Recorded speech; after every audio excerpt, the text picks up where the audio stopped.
Justin will be back, I'm sure. All gas, no break. Welcome to the show. Chris, Justin in spirit, and Mo. Justin should be back in a moment. We were just about to start, and he decided to leave for some reason, but should be returning shortly. For the first time in podcast history, I think, we have guests on back-to-back weeks.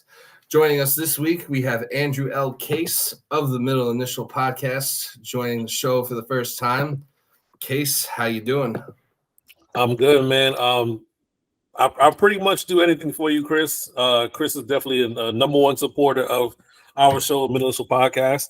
So when you ask me to jump on, it's a no-brainer, man. Definitely love the work that you do. Definitely a day one supporter in what we've been doing. Part of our Patreon, part of the Discord, just part of our community. So you always got to give back to the people that give to you. So very happy to be here. Yeah, man, it's much appreciated. I know I've hopped on the podcast. I've hopped on your podcast a couple of times, and we've talked about doing this for a while. So I'm glad that it is finally happening. No, of course, man.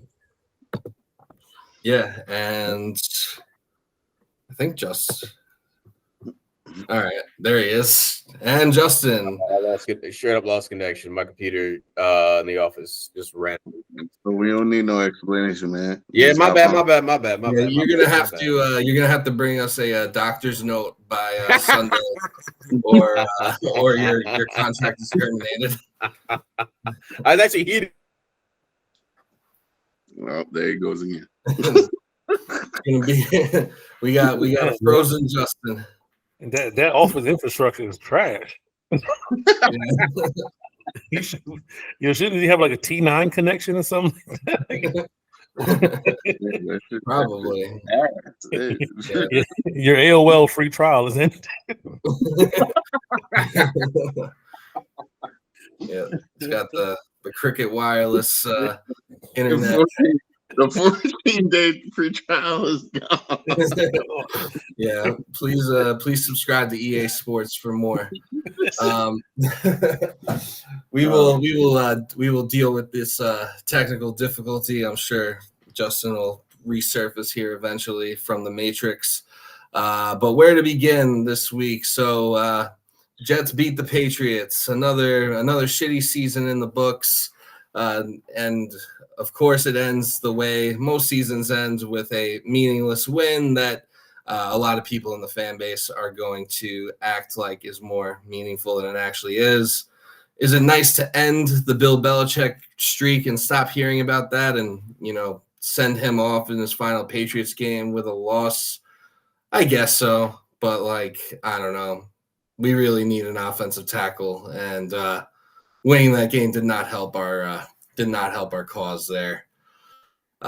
So, Case, I know that, from our conversations in the Discord, I think most of us in there are more pro tank than probably most of the fan base. But how did you feel about beating the Patriots? Did you put any stock into ending Bill Belichick's winning streak? And I guess what are your thoughts on the whole thing and where we go from here?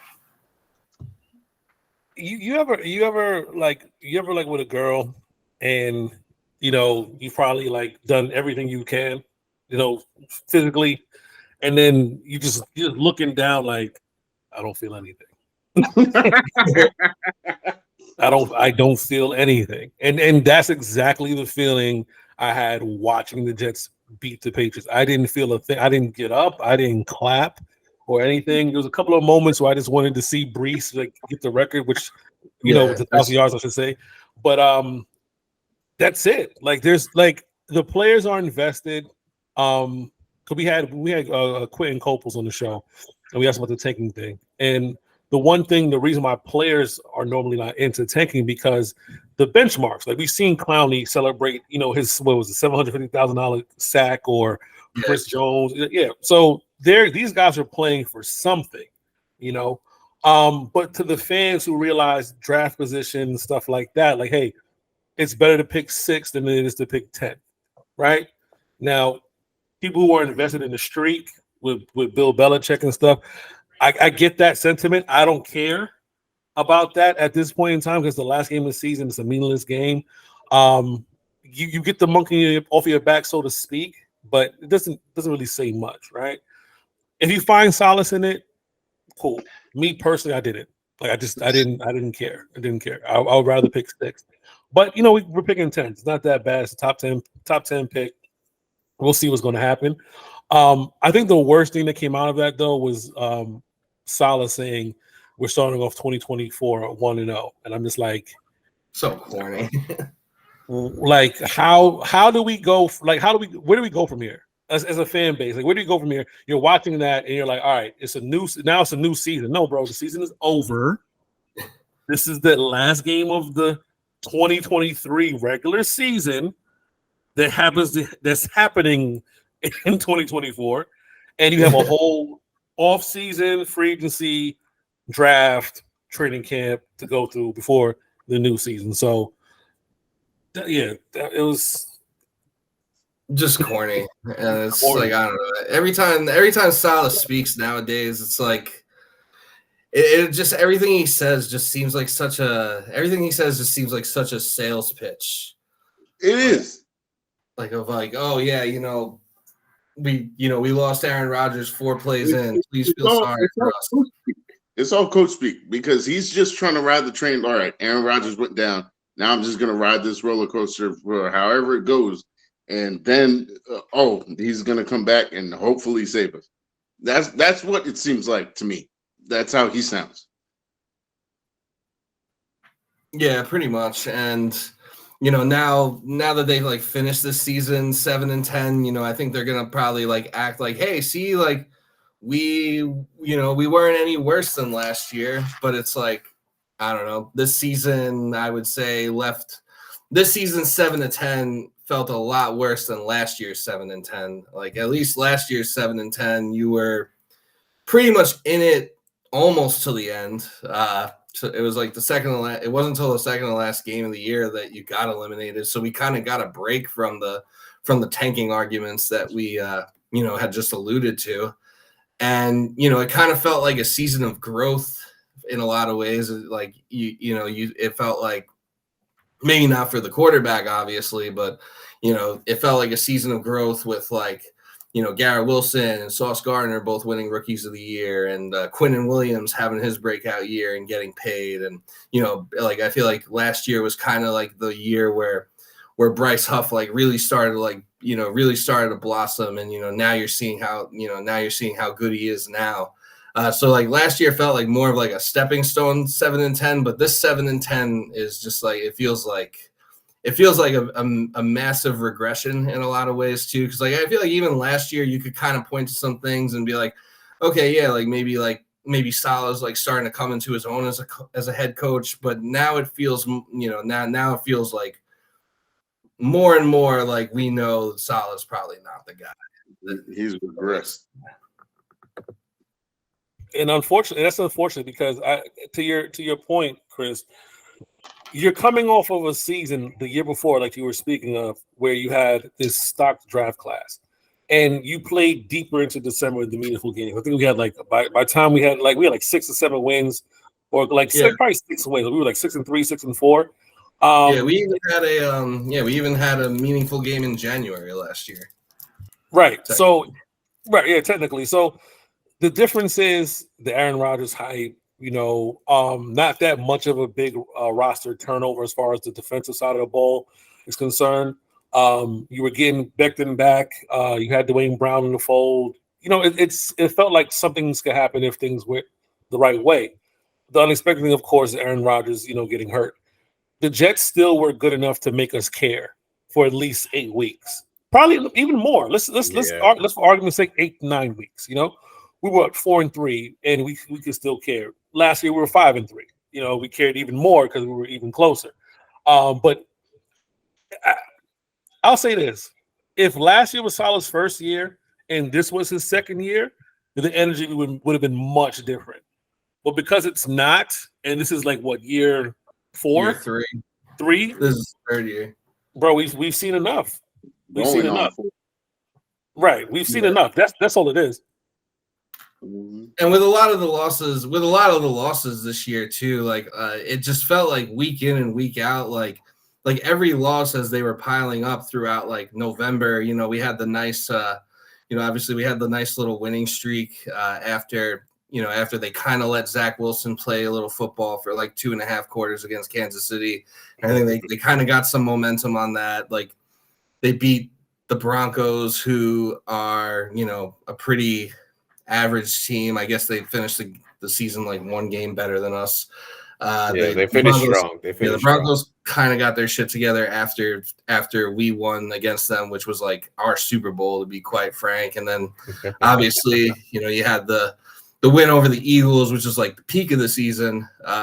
And then, then the Giants win was like barely felt like a win at all. And then, it all fell apart after that. But like as those losses like throughout November were like piling up, like every week it felt like every week felt like more and more of like an indictment on the coaches and on the front office. And like just kind of, I think soured, me and a lot of people in the fan base, like on, how we feel now going into 2024, like running it back with like pretty much the same entire regime. It's just like they say they want to recreate the excitement that they had like last spring and last summer, but like it's like kind of harder to do now because it's like we kind of know now, like more likely than not, like the people in charge are not the right people. No, who do you think is actually in charge? Because I mean, Aaron Rodgers is in charge. Aaron Rodgers is the most powerful person in the organization, and then Woody is like 1B to Aaron Rodgers, and that's terrible. Not good. And then no one else really matters that much. I guess Joe Douglas comes in third place. We see what an Aaron Rodgers offseason looks like. We just seen what an Aaron Rodgers offseason looks like. It didn't look good. Yeah. No, like a lot of like when he said, we need to get rid of, any bullshit that doesn't have to do with winning has to go. Well, a lot of that bullshit that doesn't have to do with winning was like your baggage. It was him. Yeah, well, it was him fucking constantly being the face of the media. Like, nigga, you're out for the season. And like, I don't really give a shit about him going on. I don't really give a shit about him going on Pat McAfee and saying whatever the fuck. I mean, really don't care like what he has to say about stuff. Like I don't care what your views are on vaccines or what you think about late night talk show hosts, this, that, and the third. But the only thing, and like he's proven he can play at a high level while doing those weekly Pat McAfee appearances. So I don't think it's like a distraction or anything like that, but it was just like the thing that was annoying though was like when he would kind of call out the team like on the Pat McAfee show, like when he'd be like, oh yeah, like we need to grow up a little. It's like, do you really need to go on Pat McAfee and say that? Can't you just like kind of say that behind closed doors? See, this is the only thing I feel like that might be helpful is if Saleh or Joe Douglas could get into Aaron Rodgers' ear and he can convince Woody Johnson and then set everything straight. So it's like, all right, this is what I want, because clearly he's listening to him. Right. And is Woody to your point, Mo, is Woody that guy? Is he that authoritative figure? Or like do you get that from him? I feel like he is. I think he is. I think like Aaron Rodgers is probably like the one person that he would like listen to though. Right. Just like he did with the whole Peyton Manning situation and Adam Gase.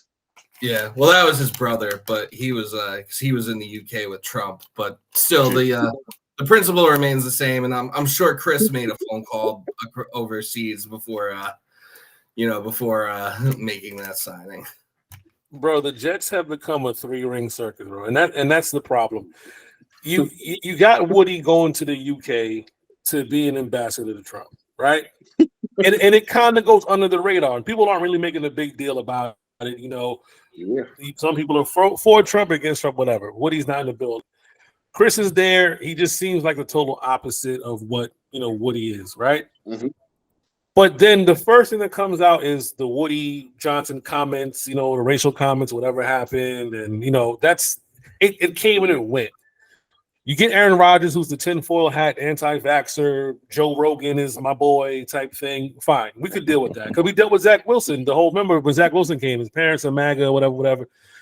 As long as Wilson kept it off, the air, nobody had a problem with it, which he did.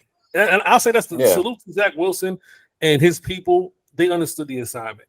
You're coming to New York, it means Jersey, but you come to New York in this diverse melting pot of people. You can't be totally one way constantly. You may rub away some people. You may rub some people the wrong way, whatever. Aaron Rodgers comes in and he just continues and he just doubles and triples and quadruples down. And you're not playing and the team is bad. So if you're playing and the team is good, of course no one cares if you're playing and the team is good, but you're not playing. You keep jerking us off like, oh, I'll be back Christmas Eve, blah, blah. You were never coming back. You were never coming back. No. He gassed the whole thing about him coming back. Because even he said, oh, well, it depends on where we're at if we're winning. All right, cool. But that contingency kind of sounded funny because it didn't seem like we were going to be winning anytime soon the way things were going, right? Yeah. It was basically like, good luck without me. And, right. It's something to come back to, maybe. Right. And then all of a sudden, oh, well, I'm not coming back. Bro, you were never coming back, bro. You're 40 years old. Yeah. You were never coming back. And then saying like, oh, it was never realistic that I'd be 100% at this point. Like, yeah, no shit. Like you weren't. Yeah, he took an easy cop out. Like, own up to all the bullshit you've been saying all season. Stop. I mean, I won't lie. When he would make his like one throw a week, like before the game during warm-ups or whatever, and like drop back, I kind of started to believe. I kind of when we were like 4-3, I was starting to buy into. I won't lie. I did believe. I got mad because I was like, nah, I can't see this. He got to do halfback tosses every single time. I don't want to see him drop back. Nothing. If he came back, I don't want to see shit of him sprinting. Nothing. I don't want to see him do nothing at all. Sprinting, he would have had 2 seconds in the pocket. Bro. He could have moved anyways. Yeah, halfback toss, 3 calls. That's it. Bro, if he did 50 times a game. Hennessy would have to be the center. And so he could long snap like shotgun 8 yards back. New formation, ultra shotgun. Every time they'll run that formation, like the year when the Patriots like beat the shit out of the Broncos in the playoffs and Tom Brady punted on 3rd down. They would be in like doing that shit. Yeah, like the drop yards back. I remember watching that game and thinking like, oh, there's something weird about this. There's something weird about how far back Tom Brady is right now. I don't right 10 yard shotgun formation. It's the new tush push. It's the opposite.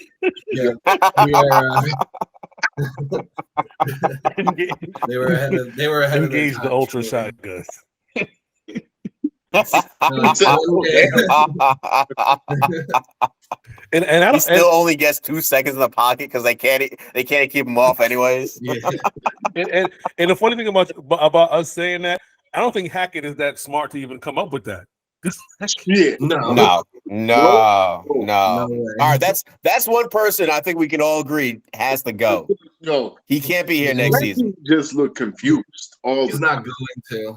Yeah, and it's so. I mean, probably the worst thing to come out of the past week or so was when Hackett like openly admitted that like he sucks at his job and basically said like, oh yeah, I didn't realize like how good Brees is at catching the ball like out of the backfield. I wasn't ready for that. Like, dude, what like the dumbest shit he ever said.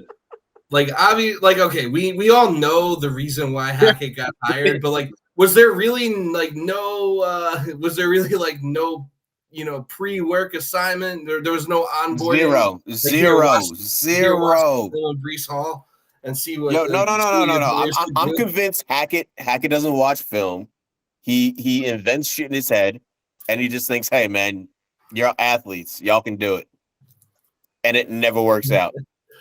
Does he even really invent shit? I feel like all of his plays and his routes are like very basic. LaFleur wasn't even that bad. Yeah, LaFleur was sadly, yeah. LaFleur was a scapegoat for Zach He was Wilson. a sacrificial lamb, bro. It's crazy to the point of how much worse this season is than last year. Like, it's crazy that last year had a sacrificial lamb and this year doesn't. Like, I feel like last year would have kind of been the year to like maybe not have one and just be like, all right, like, let's just like at least be like 3. No, this year they could burn the whole thing down. But I think the problem with LaFleur last year, not only was the offense better without Zach Wilson, but you said in meetings that you felt like Zach Wilson was better than Trevor Lawrence. Oh, we're cool. Like, if we don't get Trevor, we're fine. Yeah. We'll take Zach. He's the guy. And from what we discussed it in the Discord, from what we knew as far as insider stuff, it was Woody had the final say. And it was a split, like solid. I don't know. I still don't know who solid won because it wasn't Fields and it wasn't Wilson. I think he really wanted Lawrence, but he couldn't decide. Like, hey, we can't get him, so I can't give you an answer. So I heard the consensus was LaFleur wanted Wilson. Saleh was kind of like, and I think Joe Douglas. I forgot who Douglas. LaFleur was supposedly saying that he was like a better fit for his scheme and all that. Right. So and then Douglas, I think I don't know if he wanted Lawrence or something like that. Just was in there trading up. Didn't Douglas supposedly want to keep Darnold and like draft? Yeah, Darnold. Yeah. That's what it was. He wanted to keep Darnold. So it was like this 3-way split, and the tiebreaker was Woody, and Woody said Zach Wilson. Yeah, because you gotta get that JetBlue money. That JetBlue cash. People honestly, don't want to. I'm done blaming Woody. Woody's doing whatever's in his best interest for whatever he wants to do. I'm done blaming Woody. He doesn't give a fuck about the team. Yeah, it's just a business for him, and he can make money even if we lose. Yeah, he's not a football guy. Like, I think it's only like out of all the owners in the league, I don't know how many are actually like football guys, but I know Woody isn't a football guy. You know what I mean? Like, right. The previous owner was a football guy. Was Weeb Eubank or something like that? Eubank. I think it was Leon Hess was the owner before. Before Woody Johnson, and he got to a point where he was just like, where he had just had enough of the shit and just hired Bill Parcells and was like, "Here, you handle it." Because he didn't even know what was going on. He said, "Fuck it, just go." Yeah. Bring me the best football mind to come here and write the ship. And Bill Parcells wanted Belichick to take over. Belichick, we all know what happened with that. He didn't want to do that. See, I don't care if that's the owner's mindset. Is that I don't really know all this fucking shit. Let me just get the best minds out here, and I'll let y'all run the team. If it looks bad, then I obviously have to make a managerial move. Yeah. That's fine.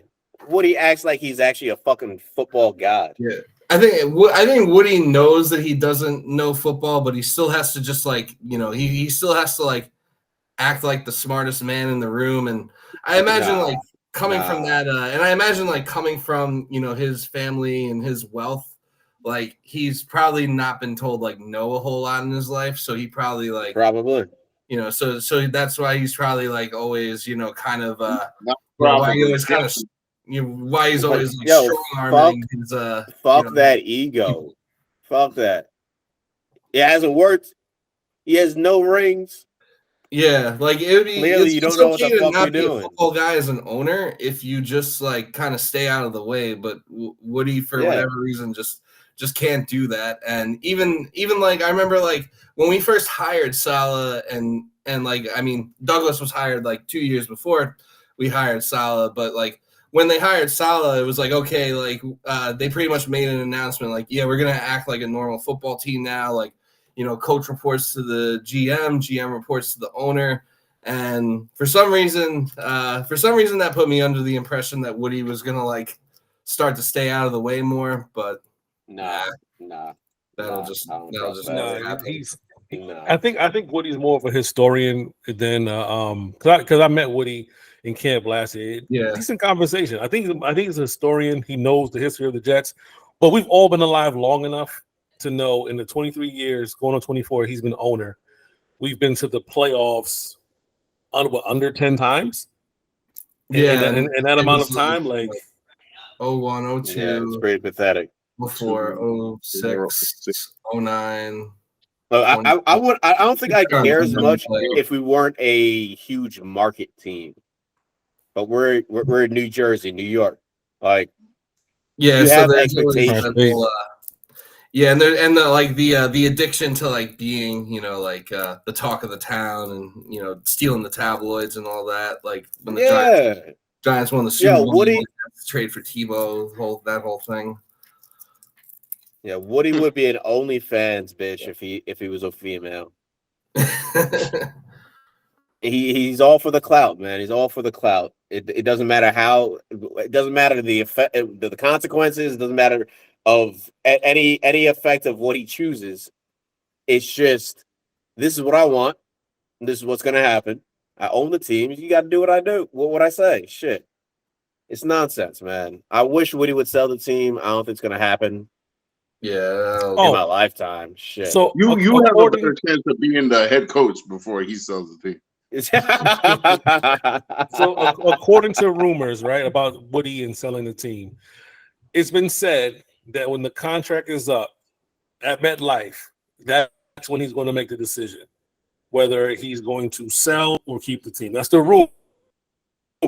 I do not know, can't say for sure, but Woody's not a young guy, and his value is not tied into the Jets solely.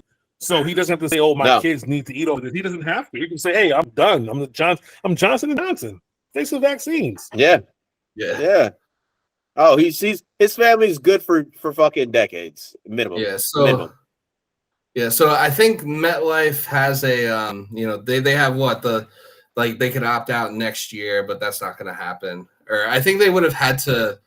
I was in a space once and heard someone say something about like how if the Jets wanted to opt out of MetLife, they would have to provide like written notice by like, I forget if it was like January 1st of this year or January 1st of next year, but like I think it was this year they would have had to provide their notice. And yeah, there's just really no way that, because the opt out I think is next year, and there's really no way they're going to get like their ducks in a row to get a new stadium in the next year. So they should have had that in the works years ago. So it'll probably be like a 30-year lease that we're about halfway through. So if Woody were to sell the team, it would be in like another 15 years.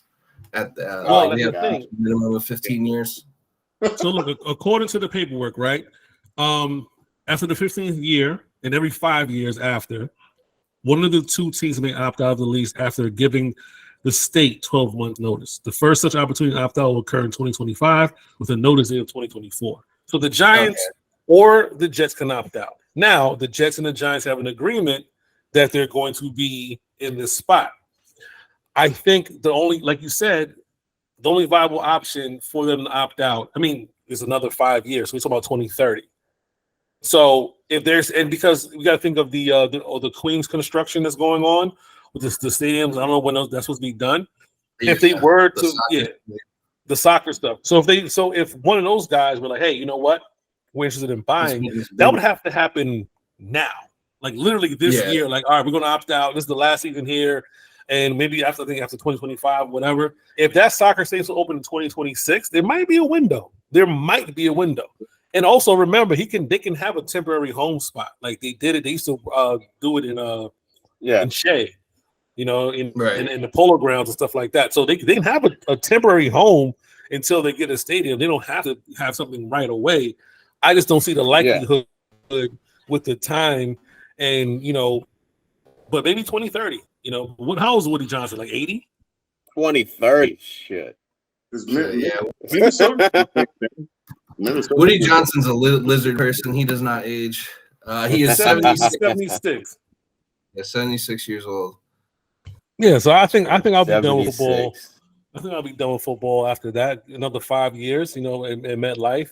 Maybe something happens. Somebody puts some money on the table, You know, maybe Steve Cohen puts in a bid. I don't know. People want Steve Cohen to buy everything. Yo, Steve Cohen buy the fucking Jets. Let's go. I don't know about that, man. Let's go. Let's go. Come on. He doesn't mind wasting money. It's not like, yeah, which is good and all, but like I don't think that's the issue with Woody. The issue with Woody isn't so much him being cheap. I mean, he kind of cheaped out on, not wanting to fork up money for like a backup quarterback or acquiring some offensive linemen this year. But generally, like Woody Johnson will spend money like when he has to. I just I don't know. I'm not a Mets fan, but I wouldn't say I'm crazy about the job Steve Cohen has done thus far. Look, I'm a Mets all fan, right. and I can understand why he hasn't done a good job, but the intention was there to make the team better. It was with veterans, unfortunately, that just didn't pan out. But he was willing to spend money to get the assets that we needed at the time. Yeah. If Woody did that, we might have a better line. Yo, man, I love Big Pete. Yeah. Are you gonna when he leaves the Mets next year? Hey, man, it's bound to happen. It's bound to happen. I ain't gonna blame him. Yeah. He deserves to be on a team that can get a ring. So, Case, were you saying you yourself are going to be done with football in 5 years, or were you just like alluding to Woody possibly being done with football in 5 years? Oh no, Woody might be done in 5 years, bro. Like you can't. Okay. We're talking about we're going. That's close to year 30. He can't do this. He can't do this forever. I don't know who you pass it on to. Another thing about, if you ever notice, is only a couple like football royal families, and I'm talking about like the Hess family is a football royal family. Yeah. Hess, Mara, Reese. Right. So there's only a few people. There's only a few royal football families. Normally, eventually, someone says, "Hey, I'm either going to keep this asset, or I'm going to sell it, or someone's going to take over." I don't think Woody is going to have a successor. It's not going to be his brother. It's not going to be his brother. No, you already did a terrible job. Yeah. Right. I don't know about his kids. Nothing to do with that. Yeah. I doubt his kids are lined up to actually fill in as a good role. Like I highly doubt his kids are knowledgeable enough where they can take over the business. Yeah, I don't know. I would doubt. I would have my doubts that they would do much of any better than what he has. I feel like I don't know if they would. I don't really know anything about Woody's kids, but it's like, no, neither do I. But I'm sure they see more like, I'm sure they see it as more like, oh, our dad makes a lot of money doing this, rather than like, oh, the team like is the laughing stock of the NFL and we lose double-digit games every single year. Maybe we should change this and actually develop a good develop a legacy. Yeah, or just try to create like a winning product, because that in itself will make you more money. Yeah, he had 5 children, 3 girls, 5 boys. I think one of them passed away. One of his daughters. But he has 2. You know how football. I don't think an owner's going to give something to a woman, but I don't see a successor amongst the group. Man. They don't. I don't see a successor amongst the group. I don't. And I've never heard of anyone saying that, hey, Woody has a successor who's going to come and take over the team. I never heard him have any plans, but who knows? No, I think he'll sell before he gets to the age where he feels like he's gonna go soon. But his 2 sons I don't know are young, what that age is for him. His 2 sons are very young. He had a second wife. So yeah. No, there's nobody can run in to come and save the business. He's gonna sell. Yeah, he's got it. There's more money in it to sell, and then leave inheritance rather than hope his children can actually build the team and make it more profitable than he has. And I don't think it's been profitable under his ownership. Oh, it's been profitable. Parking costs like $60. All right. You're right. It's been profitable. It's just not the profit that they could have made if you make the right decisions on a football base. If you have like home playoff games and you're selling out every game, then I'm sure those margins would go up. And also, it's probable just because look, it's fucking New York, New Jersey. People are gonna fucking pay the price no matter what. Yeah. Right, and he doesn't own the stadium, so it's not like he's making money off the stadium outside of the Jets tickets. He only makes his revenue off of the Jets, for that time of year. MetLife is owned by MetLife, and it's a whole partnership situation with the Giants and them. So it's not like he gets anything. That's why we can't fix the damn turf. Right. I mean, they still could, but the Giants and the Jets will have to split. Was it $1 million they said a year, which is chump change? Like I think it's like 1.5 for them to do it. Yeah. And they're like, they're probably not going to do it. I'm like, bro, it's two owners. You can't rub two nickels together. You guys are cheap bastards. Yeah, I think, and the real reason why most of the league doesn't do it is because for whatever reason, with having concerts at the stadiums and shit, it's easier to transport turf on and off of the surface than natural grass. So that's the real reason why they won't do it. Yeah, but when the World Cup comes, it's not going to be an issue. Right. No, well, so are you kidding me? Yo, if they do that for the World Cup, no, they're going to. 100%. They're going to. They have to. They don't play on turf in soccer. They're going to resod the whole damn field and give them grass for that moment. Yeah. No, I'm saying if they did a turf bullshit, you'd have multiple countries just look at you like, yo, fuck you. Yeah. It's not gonna hit you. Yeah, and then they'll kind of put turf back after the World Cup is over. Right, as soon as it's done, they'll strip it down. Yeah. Like, hey guys, should we keep this? Nah, let's take it down. God, it's fucking terrible. Fucking terrible. So we talked quite a bit about our memories of the season overall. But let's talk a little bit about our favorite timeline memories from this season. This is a PSA for Justin to make a Twitter so he could actually participate in this exercise. But Case, I know that I'm sure there are some memories from the timeline this year that definitely would probably stand out to you. There are some people that you cooked. There's for cooking some bad ribs. That one stands out. Oh my god! The rib gate 2023. The funniest thing about the timeline this year were the strays that people caught that they didn't have to catch because they just kept trying to come at certain people. So I think it was Nicole's NJ what's her name? NJ NJ Realtor Nick. Yeah. Yeah, Nick and Nick tailgates. Yeah, Nick and Nick tailgates. So the Nick and Nick tailgates. We did the Black Friday, whatever. But yeah, she made a tweet about something, and we responded, or we made a tweet, and she responded, and somebody said some shit. And I just remember going to his page. It was about Becton. Matter of fact, it's about Becton. And he says Becton sucks. Yeah. So I go to his page. He has no profile pitch. I go to his media. I think he said something a lot meaner too, a lot meaner. Yeah, it was definitely some mean shit that I'm not going to repeat. But I just remember. I went to his page. I had time that day. Went to his page, went to his profile, didn't have a picture up. Went to his media just to see who he was, and I see these boiled ass ribs that he put on. Stop, bro. No, I'm sorry. No, Ribgate 2023, bro. Bro. It was who boils, bro? Who the fuck boils ribs? That sounds like some white people shit, bro. It does sound like some white people shit, bro. It wasn't the fact that the ribs were boiled. It's just the idea that you posted a picture of them on the grill after, and not after you cooked it, just you posted on the grill before. And then I got a couple. Listen, we trashed him for days. 4 days. We had everybody on his ass about these ribs. Yeah, that was... Oh my god. The only way it would be worse if he fucking drew in the grill lines. I'll show you the after. That's terrible. How? Grill line.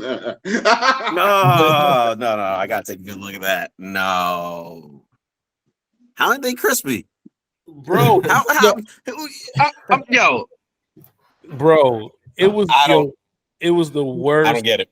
It was so funny because everybody got on him, and I think he ended up making his like protecting his account or whatever.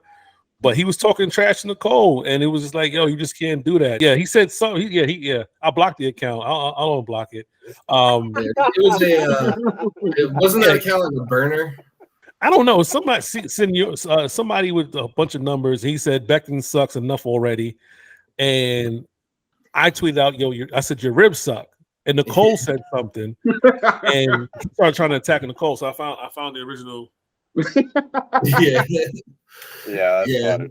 That's funny. So, your ribs suck. Well, yeah. Yeah, Ribgate was. Can you convince Justin to get a damn Twitter already? Oh shit! If this timeline debrief of the Jets season doesn't convince hold up, that shit nothing will. Nah. Who's serving that? Who's legit serving that? Yo, thinking, no, I cook. And he would not let it go. And he's talking to a chef. He just would not let it go. And that your ribs suck did numbers. And then everybody kept going. And he kept trying to go with us. And I was like, oh. I started adding all my chef friends. Like, yo, look at these ribs. Look at these ribs. Yeah, it's like. And so it was so bad. People started showing me good ribs. It's like you could have like went about your business. They were like, nah, bro, these are some good ribs right here, bro. Come on, these are the real good ribs right here. It's like, and like shout outs to Nicole, but like, she's like one of the more active, like more prominent Jets Twitter users that's like actually, responds to people. So like whoever did that was clearly just like barking up the wrong tree. But yeah, Ribgate was pretty good. I felt like there was a lot of like people who became heroes, but then became the villains over on the timeline. Like the time Jake Asman. There was that podcast that was begging Jake Asman for retweets, and then they got all butthurt, and then they deleted their accounts and became Jaguars fans. And then it was like, oh yeah, everyone was Team Jake at that time, and then he went from that to like, I don't know, he was like starting shit with Spyro because like I don't know, because he was like kind of like getting out of his content and shit. Yeah, so basically, that's my dude right there. Yeah, so basically what happened, Jake went on some, I think it was like Jets, not a Jet Turbulence. Jets Turbulence. Yeah, Jets Turbulence podcast, and rest in peace. They got tight. Yeah, rest in peace. We definitely got them out of there too. They were like beefing with Jake because he didn't retweet the episode. He went on their show and didn't retweet. Right. So he said to them like, "Hey guys, if I didn't see it, my bad." But they were just going off. So I took that opportunity to, like, Jake, come to our show, and if you don't retweet it, we'll air you out, whatever. He laughed, whatever. We got him on the show. Did the show, whatever. And this whole thing with the Jets Turbulence stuff, they did something else that got people at them. I forgot who we were talking about. They were talking bad about somebody else, and everybody. It might have been Nicole again. I think Nicole. Yeah, I think they had some beef with Nicole, and they had some beef with Nicole. There's like a slight world where them beefing with Nicole, like that burner account with the ribs, very possibly could have been one of them. It could have been, man, but it was another thing where someone said something about Nicole, and they got Jets Turbulence out of there, and then they switched to Jags, and when the Jags lost, they deleted their account and all that stuff, whatever, some weirdo shit. But the Jake stuff that was so funny, Jake one day out of the clear blue sky was like, "You guys are morons, you're Zach Wilson truthers," yeah, and this and the third. And we're watching him implode on the timeline, and then Spiral comes on like, "Yo, who's talking crazy?" And he was like, "Yo, Jake, come on, man, you gotta chill." And then Jake said something to him, and he was like, "Yo, I'll start a podcast." Spiral was like, "Yo, I'll start a podcast and end your whole career." He's like, I do you guys a favor. It caused Drew from Jersey to ask what a Jets content creator was. Clearly, that is not something on his radar. I'd create a fucking Twitter. Shit. I remember I asked him to come on the podcast, and then we had to cancel because I think you said you couldn't do it, and then I told him, "Yo, you got to reschedule," and that motherfucker never answered me back. DFJ is a Yeti, bro. He's you think he exists? You've seen him before. You swear you've seen him before. We had him on the show one time. I can't tell you how we got him. Jew got him one time. It was it was our highest to this day, our highest rated episode. He had us trending on Spotify at like top 30. I said, Drew, you got to come. I said, Drew, you got to come to our show one more time. Like this, you don't got to do it like just one more time. Because if you got us here when we were year one, nobody, and we're higher up now with more followers, one more time. He said, y'all, I got you. I promise. I've never heard from DFJ since. Like he's on the timeline, we talk, but the show, no, he's not doing nobody's show. If you missed him, that's it. Loch Ness Monster. I think you guys had him that one time, and I remember that was like a pretty big deal. And I think the Badlands fellas had him on like an off-season show or something. And those were like the only two times I've really heard Drew from Jersey. And like the best part of Drew from Jersey is like, you know, following him on Twitter for all these years. And then like he sounds exactly like how you would like picture him to sound. Bro, I still got audio clips on my phone. I might just retweet them to remind people that he did a show one time. Yeah. But another Jets timeline memory. We can't forget Michael Nania versus Boy Green. Yep. Boy Green. Definitely was going to bring that up next. That was definitely something. So basically, I think the way it went was like I think Boy Green like might have reposted. I'm not sure if I'm getting this right, but I think Boy Green be funny as shit though. He'd be cracking me up. Yeah, I think Boy Green like reposted like something from Jets X Factor or something to that degree, like Michael Nania's site. I think he like reposted something and like, you know, tweeted his own, like, you know, did his thing with it. And then Nania was like, oh, the least you could do is like, he's like, oh, if you're going to do this, like at least follow me or something. Like if you're going to retweet, like if you're going to use my content for your clickbait garbage, like the least you could do is follow me back. And Boy Green was just like, I have no interest in following you or something like that. And then Boy Green was posting karate videos on the timeline, like from his karate classes, like with like cryptic quotes. Everybody was posting their karate shit and they ain't in MMA. I don't want to fucking see shit. Bro, it means it nothing. Was so funny. It was so funny because Boy Green. Whatever. Listen, and I'm gonna say this on your podcast because I haven't said it. You know, I've kind of been. You know, I said it in the Discord, but I haven't really said it like publicly. Boy Green's a grifter, bro. He's a grifter, bro. He's a grifter, man. Like he has good intentions. He means well, but anything for his brand to elevate is what he's looking for, right? So if you're gonna post stuff and blah blah blah, he's looking to elevate his stuff. So I guess Nani got tight. He was tight, like, hey man, you're posting my content and saying whatever. And I guess he had him on the show before. But when he posted the karate footage of him breaking boards and stuff like that with the quote, everybody has a plan until they get punched in the mouth, and people were hyping up a fight between. Sorry, that's just too funny to me. Yo, Justin, I'm looking at this shit like, yo, where the fuck am I, bro? Like, Boy Green is like 5'3", doing spinning heel kicks and shit and jump punches and all that. Michael Nania looks like he's never left this house. He sounds like he's never left this house. And people are amping like a South Park cripple fight. I just, that shit was real. That's what it was. It was a cripple fight. It's like, that was fight. And that took place during the trade deadline. So it was like. It almost. I have a theory actually that the Jets staged that beef on the timeline on the day of the trade deadline, so that like they could distract us from the fact that they were going to do nothing. then nothing happened.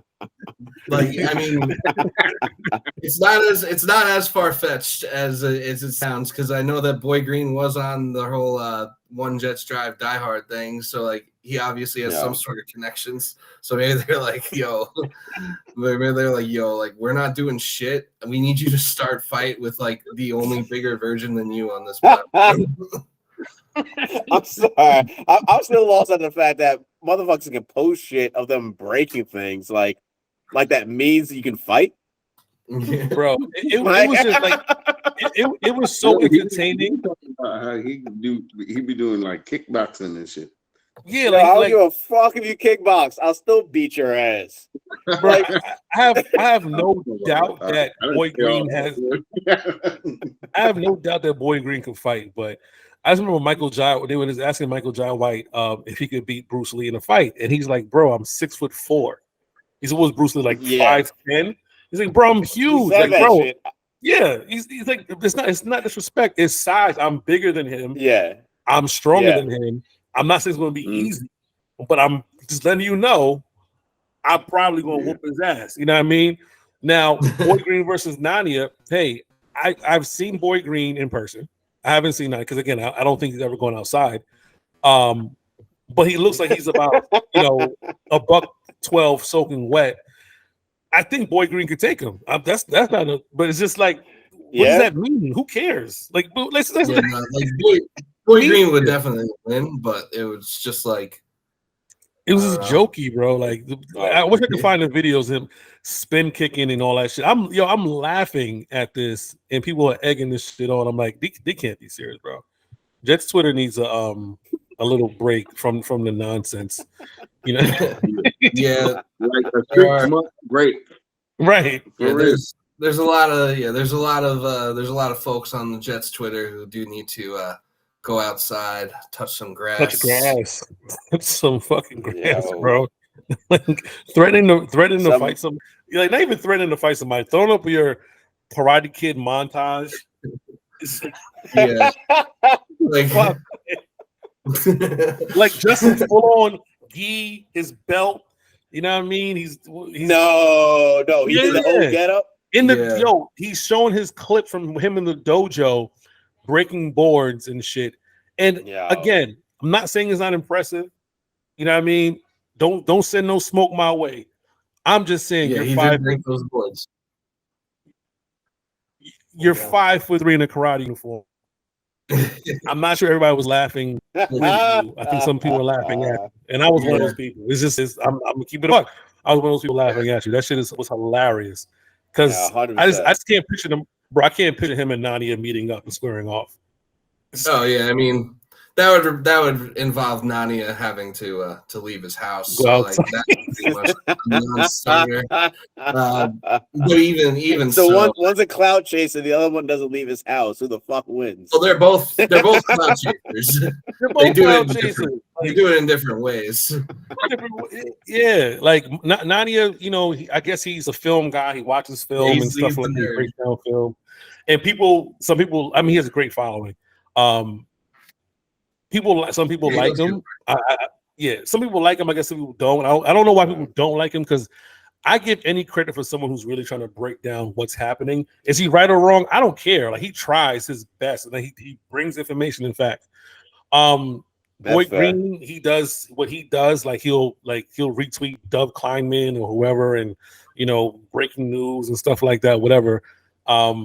And he has, he works hard. He works hard. He has different radio shows and whatever. He works hard, but they both are chasing clout in a unique way, and they just happen to cross paths, and it just turned to like the most hilarious interaction. Yeah, it was like a true melting pot. It's like Elon Musk versus fucking Zuckerberg. Yeah. It was like the Jets Twitter. That's exactly what it is. It was like the Jets Twitter version of that. And by the way, Zuckerberg will whoop Elon Musk's ass. I don't doubt that. So I guess that makes Zuckerberg Boy Green in this situation. Zuckerberg's Boy Green because he does MMA. Yeah. And Elon's the nerd. He's not here. 100%. He is. I don't know, man. Elon Musk from South Africa and Mark Zuckerberg from Westchester. Yo. Hard. Hey. No.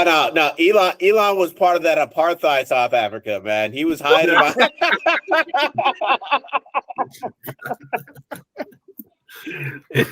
He was a part of the whole diamond. Sorry, that was disrespectful shit. He comes from diamond mine money, from conflict money. Yeah, that nigga didn't work. Right, get the fuck out of here. Zuckerberg got it from the mud, baby.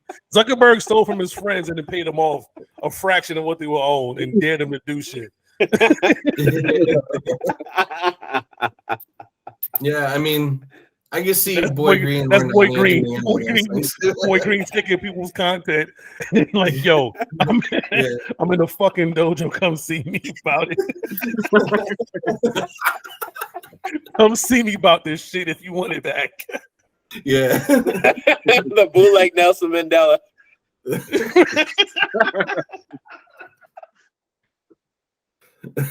Damn, man, he lost already. Oh man, shit. That I think is.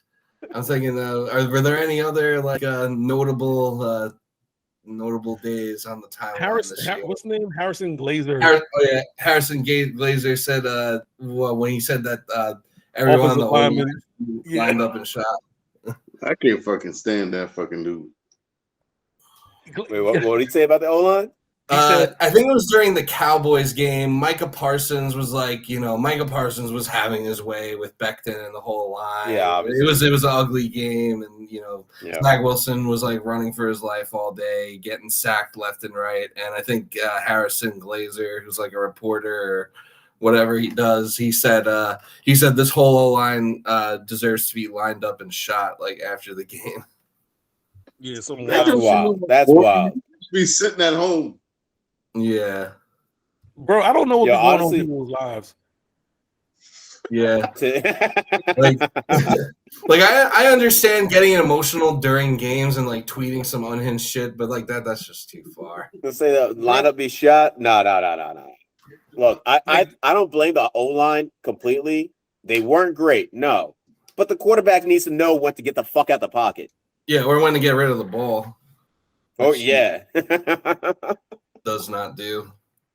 Yeah, but he was unhinged for that, and people got at him, and he had some apology, and then people were like, he apologized, and then people were like, let it go. I'm like, no, I'm not letting that go. Fuck out of here, because like, who says that, bro? Like, yeah, when you actually talk to former athletes or current athletes, and they tell you about the shit they've read and stuff, like it's like, all right, it makes you look at yourself, like, have I ever said some wild shit that may have been like insensitive or cruel, or you know what I mean? So I've been especially since we had like sort of had this relationship with Kai Becton, I'm like, all right, let's try to be a little bit more sensible about certain things. So if an athlete says something dumb, let's stick to that. If an athlete does some criminal shit, let's stick to that. Well, if an athlete fucks up, they fuck up. You know what I mean? Be mad about it, but don't bring their family into it, their wives, their kids, their actual lives. Right, you're a fat bastard. Their looks and their appearance and stuff like that, like that stuff goes a little too far. So, and talking to Quincy and Nunwa, because he was the real catalyst. Because Quincy was like, I think there's a we were talking about the disconnect between fans and players, and he was like, you don't understand a lot of times what players think and what they will want to do to y'all, and they just can't.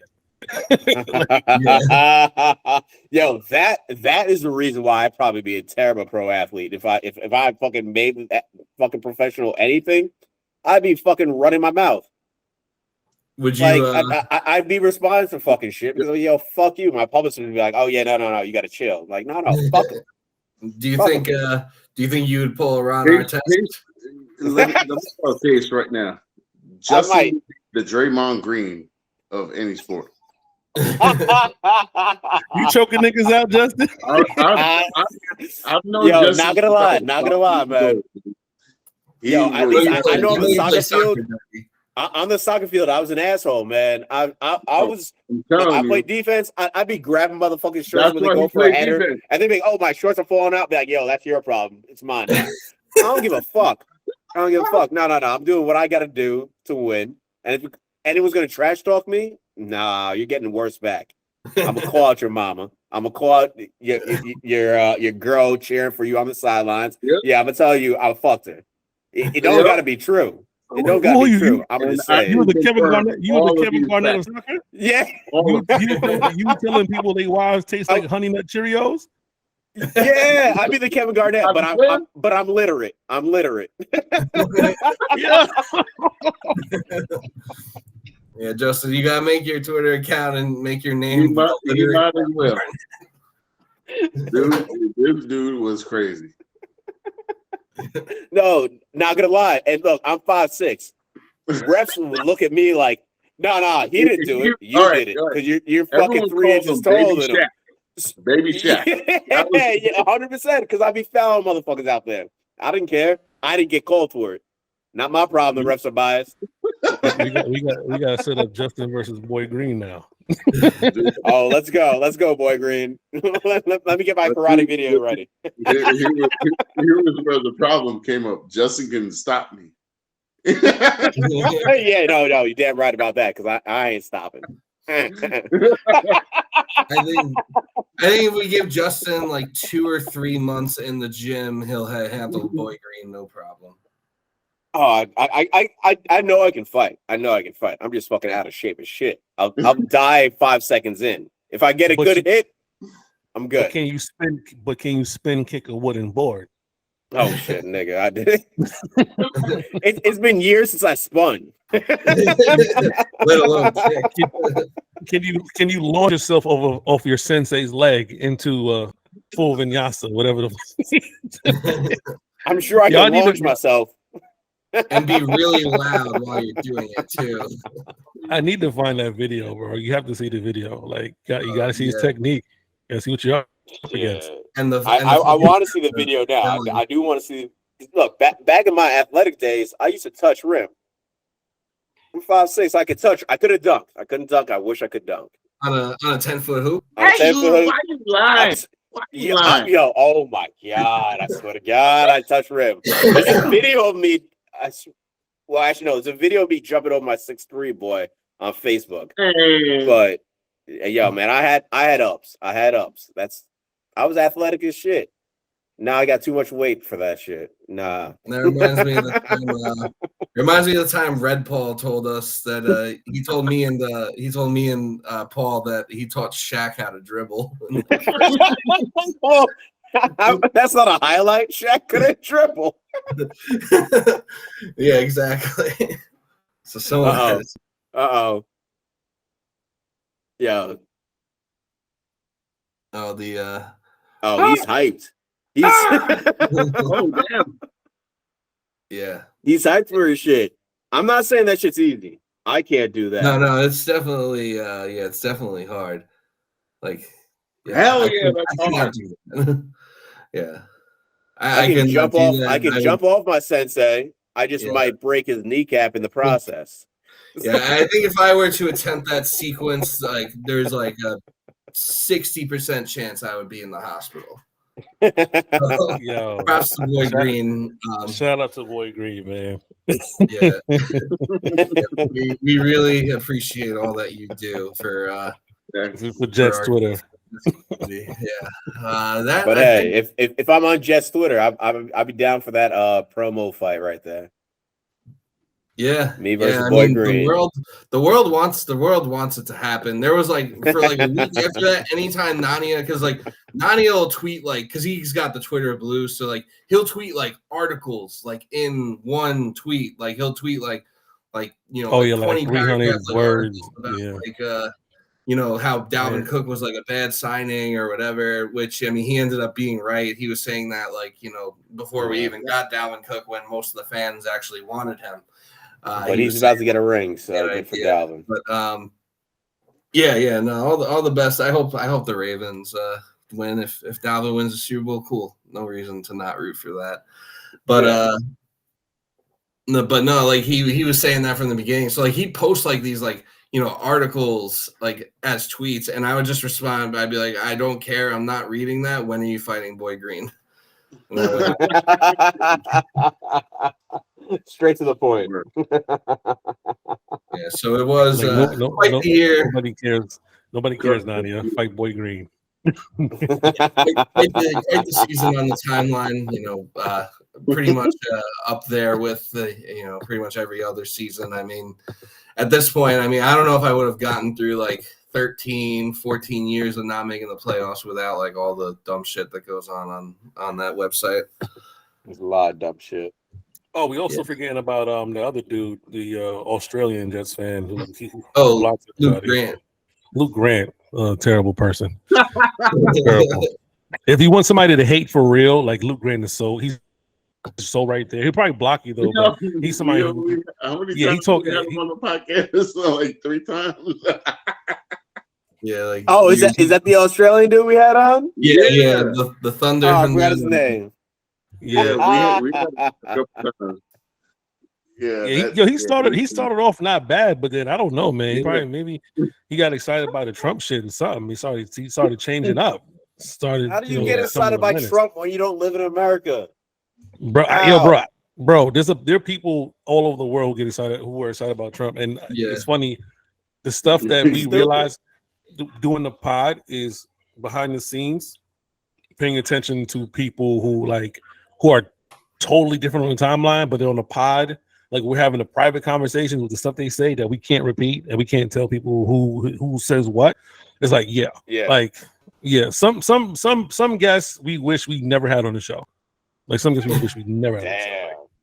Like, it's that bad. Yeah, the episodes would be great, but like the conversation, like, oh, all right, man, have a good night. Like, thanks for coming on. Yeah. Fuck wishing him a good night. Just click. Gone. Because you can't react. You can't show them that. Like you can't if you react. I'm realizing in the setting where you're talking to certain people, especially Jets fans or media people or whatever. If someone says something, unless it's like completely flagrant, you can't react because the content was so good. You just want to post what you have in that good light and leave it at that. But then we'll be right there after they leave. Like, what the fuck was that? What just went on? Like, what just happened? Damn. Like, for real. Yeah. So I thought that was just being black in America, but apparently it's everywhere. Man. There's certain people. We're trying to keep a good rep and just build relationships. No, that's good. That's always good. You got to build. Yeah. I feel like Luke is usually good for like at least like one, like at least one day, like in the Twitter headlines on Jets Twitter, like a year, and I'm sure he'll be like in a few short months he'll be calling people morons whoever doesn't agree with like who he thinks. I was the one who brought him on. I don't know. I haven't seen him at all. Maybe he blocked me. Maybe. I'm telling you, he blocks a lot of people, and he gets into these comments. Like he attacked Nicole. People. No, it's anybody. He attacked Nicole for no reason the other day. Like for no reason. Like she tweeted out something, and he just went on an attack for her. Like, yo, bro, like, what's your problem, man? Like, Jesus, like. And the Jets timeline was toxic this year, Chris. It was very toxic this year. Very toxic. And the season, I think the expectations and the season that we ended up having versus those expectations, I'm sure didn't help at all. Like people probably just weren't in a good mood. I mean, the timeline just seems to be getting increasingly more and more toxic. But it was pretty bad this year. I mean. Yeah, like Luke Grant is kind of an example of like, okay, like maybe making all 22 film available to the public was like a mistake. Like maybe that's not something civilians are supposed to have access to. Nobody knows what you're watching. That's the funny thing. Yeah. Nobody knows what you're watching. I still want to know how this dude learned about football. I forget. I think like, there was some. I feel like he might have even told us when he came on what his like how he got into it. Because I feel like I might have asked him, or one of us might have asked him, but that was like 3 years ago. So I don't really remember what he said. But all I know is it went from something to like, I wake up at like 5 a.m. every Sunday to watch 1 o'clock games. Yeah. which is pretty Yeah, pretty sicko shit. I mean, there's some dedication to that, but I only do that shit for like the World Cup. Yeah, and even then, it's like, all right, like if I happen to be awake, I'll do it. But I'm not setting an alarm to watch whatever. Shit. Yeah. I don't. Man. It's 2024. We're still dealing with dumbasses. It ain't gonna fucking stop. It's always gonna be there. You gotta fucking adapt. That's it. You gotta adapt. Yeah, I just want, Jets fans to enjoy a season. That's why the team has to be good, because Shit. the past two seasons have been the craziest on the timeline because the Jets haven't been good. When we start off good, it's like, once the season goes off the rails, like, you had to stop lying about Zach Wilson for a bit, right? When Zach Wilson was winning games, he won 4 in a row. It's like, oh man, Zach is doing really good. When actually he had like 1 touchdown in like 3 games, but he wasn't fucking up. So it's all like, defense. Defense, right? All defense in the run game. Like, Zach Wilson is so good, and you're lying about it because you can't be the shitty person to be like, yo, he's not really good. Anybody could be doing this right now, but as soon as he starts fucking up, that's when it was like, Jake Gassman was coming out. Now he sucks. Yeah, because the truther conversations, or if Becton has a bad game, he's no good. He's never been good. So, but before all of that, though, it was chill. It was chill. But as soon as it just started, it got terrible. It got bad. Right. Yeah. Because I mean, with the whole Zach Wilson thing, it's like, people kind of like took that. People kind of took those like 2.5 quarters in the KC game where he actually was good. Yeah, he did look good. He did. They tried to attribute that to the winning streak that followed, but in reality, Zach kind of just went right back to what he was the following week. He went 1,000% in. Like he had the 2.5 quarters against KC, and he had like the second half against Houston. Were like his outlier performances. Everything else, like he was who he was. That's the one thing where I know I'm guilty of it. I'm 100% guilty of it. If they have a great week, I'm like, yo, man, potential, always potential. But when they fuck up, I still give them a benefit of the doubt for a certain amount of time. Zach's benefit of doubt is long gone. Yeah. Well, hopefully long gone. It should have been gone earlier than I've given it up, but I don't think he's an NFL quarterback. On any team. Yeah, I mean he might. I'm sure someone will trade us like a 5th round pick for him to like take a chance and be like, oh yeah, we can fix this guy. He was drafted 2nd overall for a reason, so he'll like. No, he wasn't. No, the reason was bias. We had coaches in our staff room that wanted him. That's it. Yeah, all the and like all the rumors that have kind of like come out about like how the Zach Wilson drafting decision actually went down. It kind of makes you like look at that whole like infamous like pro day clip where he did like the off balance throw and everyone went crazy, and you could like see Joe Douglas like smiling through his mask at the combine. Like he got a steal. Like it kind of makes me feel like differently. Like maybe he was like going into it like, oh God, like this is gonna be terrible. But then he saw him make that throw. He's like, okay, like maybe this guy won't get me fired. Nope. But he won't be fired just because. Well, honestly, I still don't mind Joe Douglas. I don't know how y'all feel about him, but I don't think he makes more poor decisions than he makes good decisions. I think he's about. I don't know. I think he's. I'd say over 50%. You think he's 50%? I'd say he's maybe at 50. I'd say like 40 to 50% of his decisions are good. The other 50 to 60, not so great. I mean, if you really look at his body of work outside of 2022's draft, like it starts to look a lot worse. If you look at his free agencies and the other drafts he's had. But you're basing that off of every draft year. You can't hit every draft year. No coach hits on every draft year. No, the yeah, fact it's that he's very hard. made multiple good hits. Well, What'd you say, look, Mark? the first round picks, quarterback wise, have been horrendous. Every first round pick. You don't even hit out every second round pick. Every GM throughout the NFL. Exactly. Tell me how many times they hit. They most don't unless you know that person's a fucking athlete and you know that they were going to get him. Or you just like, yeah, I mean, there's definitely elements. Or you got lucky, you get CJ Stroud. Shit. Yeah. Yeah, like they kind of got that was a hit. Yeah, that was a huge fucking hit. Yeah, and like everyone clowns the Panthers now for taking Bryce Young over CJ Stroud, but it's like everyone thought Bryce Young was like the consensus one at the time. And then they just surrounded him with bullshit. Yeah. Yeah. He got rid of literally every target he could have used.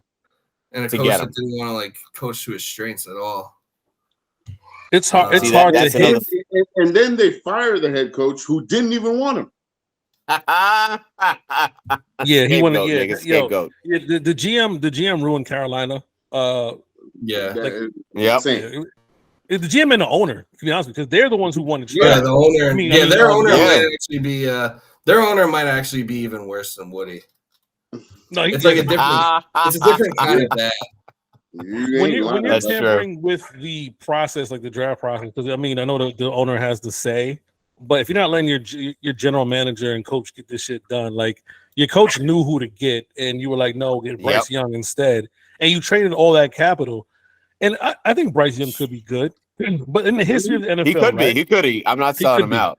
In the history of the NFL, there's only been, I think, 2 good number 2, like when 2 quarterbacks are drafted at the same time, the number 2 quarterback has never been good, and this might be the second year. I think what did McNabb went 2 overall, right? Yes, he went 2 to Couch.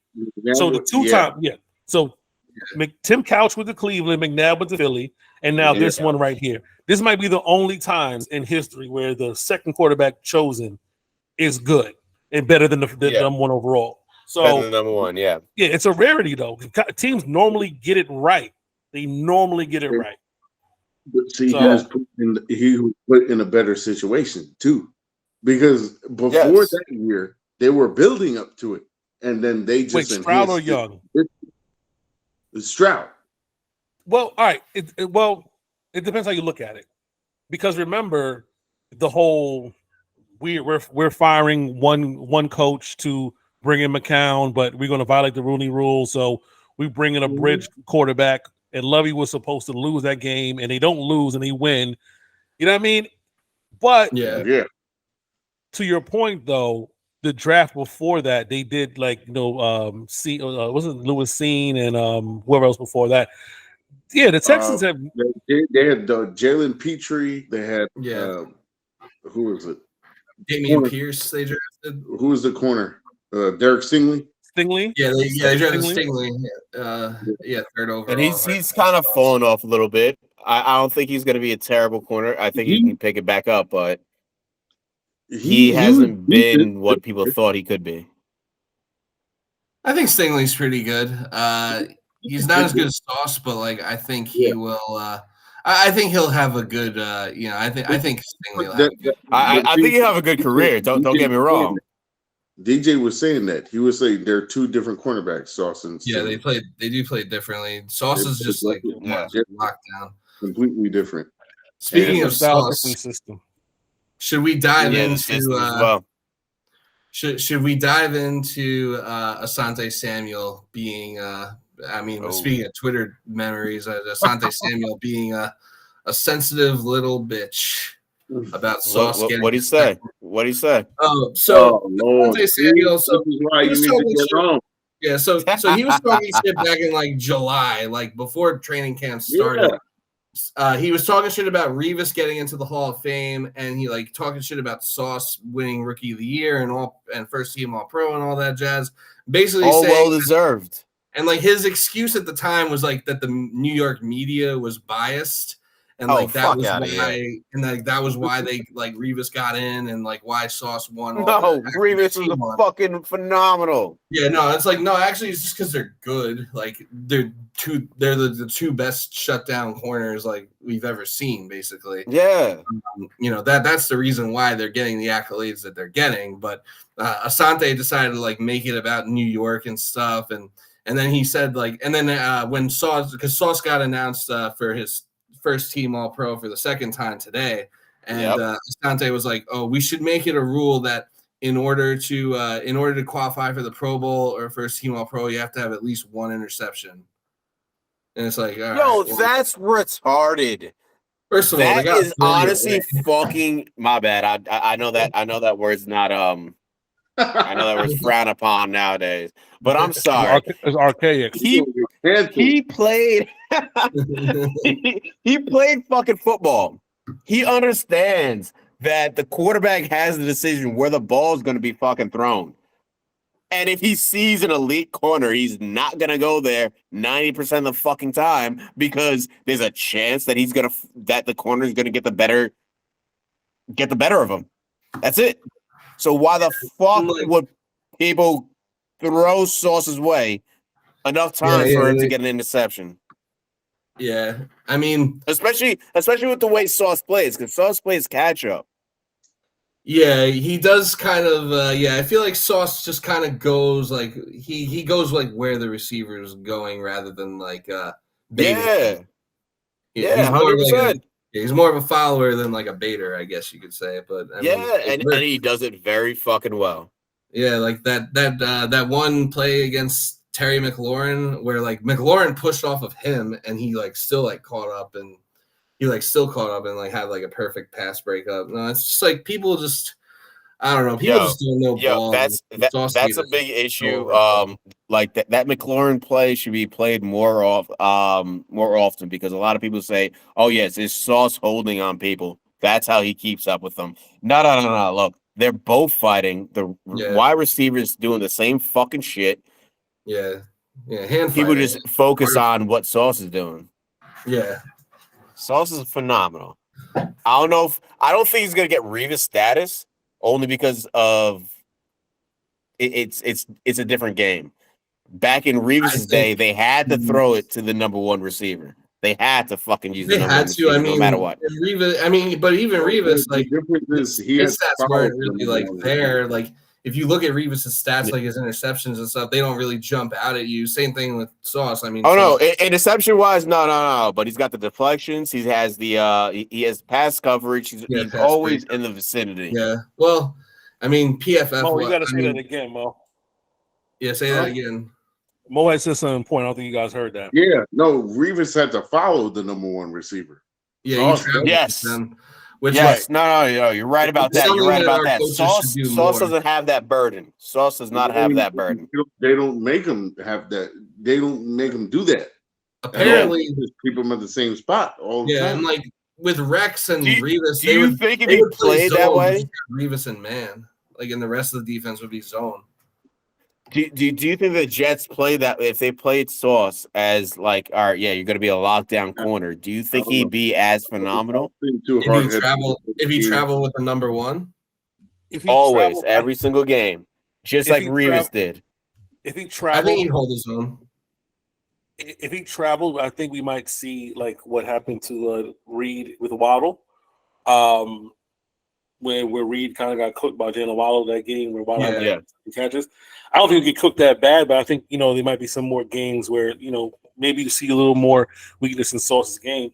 However, with that being said, he doesn't get enough balls thrown his way for him to get opportunities. And it's so minimal. It's so minimal when he does. Like he has. Like if I was Sauce this offseason, learn how to catch. You don't get that many opportunities. You have to get like if you this because what he had last year, 1 or 2 last year, and 0. I think he had 2 last year. 0 this year. Like bro, Revis got to go home with what 19 interceptions or 20 something interceptions, something like that. Like one of the lowest totals to get into the Hall from like interception base in the modern era, because the guys back in the day, remember when passing was trash, the guys who were like the all-time, I think he's like 80 something, like the all-time leader has like a ton. Yes. Wow. I know Sauce had at least one. That's drop. wild. He dropped the pick six in the Dallas game, and I feel like there were at least one or two other dropped interceptions that he had this year. I think not only does he have to learn how to catch, he has to learn how to change his game to the point where he'll be there to make the easy interception. Like he's always not always, but he's catching up to SWAT. Yeah, like that. That's why I feel like he's a catch-up corner. Exactly. Sorry, what you say, Mom? No, I'm saying he looks like he likes to trail a lot. So he likes to yes. SWAT. Exactly. Yes. That's what I'm trying to say. He likes to. That might work for him. That might work for him. It does. Just because he has the range. Yes, exactly. What is he like? 6'2", 6'3"? He has long arms and clothing speed. It's Sauce hard to more. Right. So it's hard to yes. Long range. But he needs to be more opportunistic when the ball's thrown his way and not drop those picks. You know what I mean? If he can evolve his game to that standard, that'd be amazing. Absolutely fucking amazing. But I honestly don't know. I have no fucking idea if he can, because he's had his entire NFL, well, not NFL, his entire football career has been based off of that. For sure. Listen, Revis has 29 career interceptions. That man was a beast. Out of the many people who have 29, only him and Cliff Harris, who played for Dallas from 1970 to 1979, are in the Hall of Fame. No one else with 29 interceptions in the Hall of Fame. Revis shares that total. Listen, let me name people I'm gonna name the notable people that you guys know that he shares his total with. Joe Hayden, who played for Cleveland. Yes. Yep. And the Steelers. Hayden was a monster. Xavier Howard, who currently plays for Miami. Yes. Yep. Otis Smith, who played for the Jets at one point in time, played safety. I remember Otis Smith. That's old. And Eric Weddle. These are not great. These are not great names that he shares his total with, right? And that's a tie for 200 and that's a tie for 236. Yeah, the safety, Eric Weddle. That's a tie. That's a tie for 236. Yeah. Of the list? Of the list? All-time interceptions leader. God damn. I didn't realize. Tied with number. Right. That's what that. So if you're, and there's only two guys with that total in the Hall of Fame. Only two. Damn. So Revis had, and remember, Revis' career was short. It was only 10 years. Was. He didn't. Yeah, it really was. He only played till 2012 for the Jets, and then came back. Yeah, he went from 07 to 12. Well, he got his ring. He got his ring. 2013. He got his ring in New England. Then he came back, and then I think he played for the Chiefs for like 5 minutes after he left the Jets. Yeah. After the Jets went to the Chiefs. So I mean, we know totals don't mean anything, because I'll give you another interesting total. If you want to hear about somebody who's not in the Hall of Fame that you may know, that has a certain amount of interceptions. It's rare, but one of them is Darren Sharper, but he probably won't get in the Hall of Fame. We know why. Yeah, we know why. 63. 63. Shit. 63. But these are safeties. A lot of them are safeties. Safeties have the time to actually read the field better. Right. And like all the arm punts go to the safeties. Right. Asante Samuel, who he has 51. He's not a Hall of Famer yet.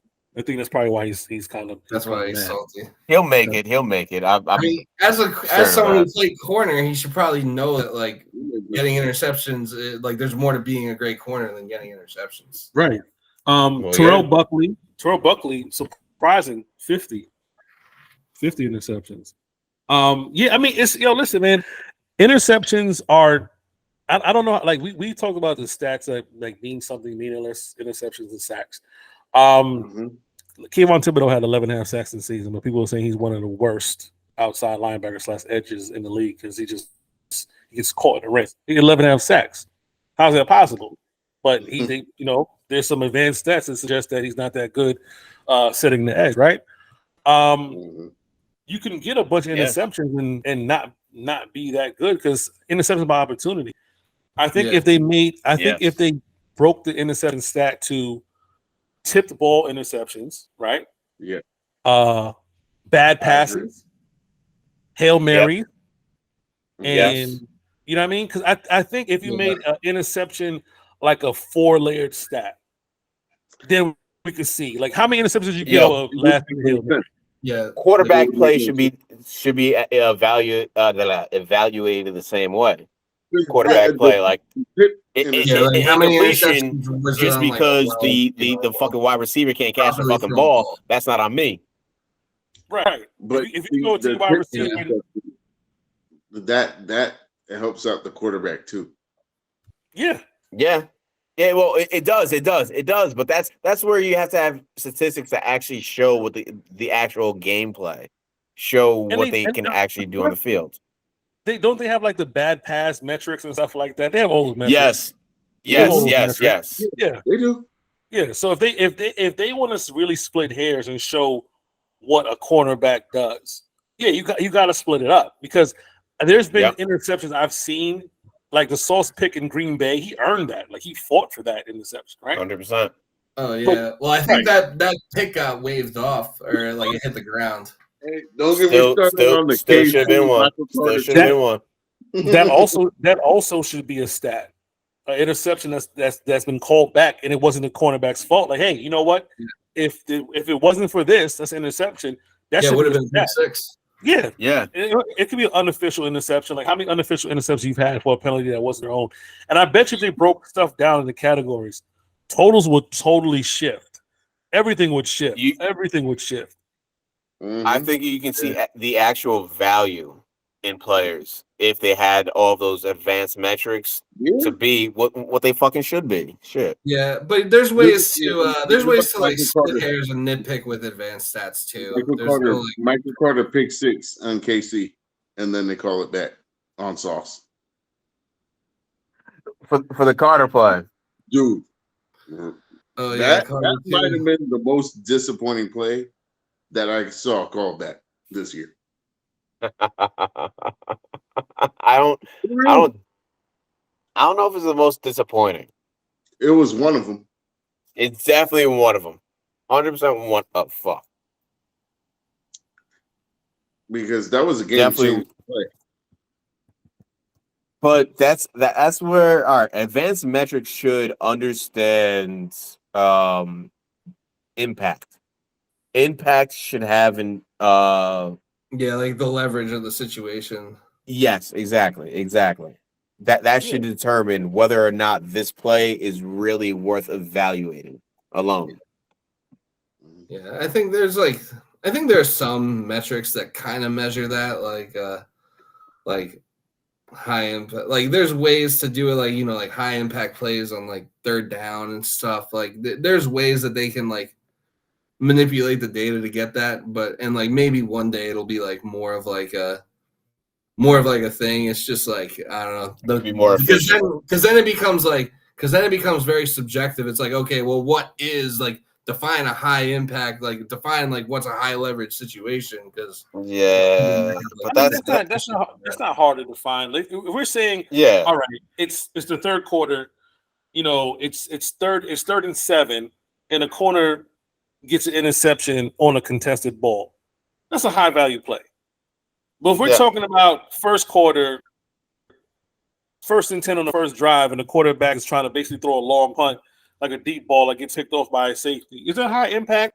No. We can't determine. No, we can't determine whether that's going to change the outcome of the game unless there's like. It could still end up being like a big. It could be a blowout. Shit. that could have been the one error of that game for the quarterback. Yeah, right. And then he finished with like 4 touchdowns and 1 interception, and we don't even care about the fact that he threw one in the first quarter. Yeah, exactly. So yeah, the only thing that stopped him from was like getting that 158.3. I don't understand how they come up with the math with a perfect quarterback. Yeah, I have no fucking look, man. I do math for a living.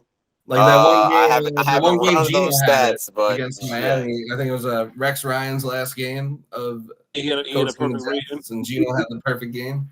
Yeah. Yo, the only reason why I hate Rex, only reason, is because he kept Mark Sanchez around for too long. That's it. I'm sorry. I'm a Sanchez hater. Yeah, well, shit. He had to stick with him. He drafted him. I don't give a fuck. I'll make mistakes. Doesn't mean I keep him around.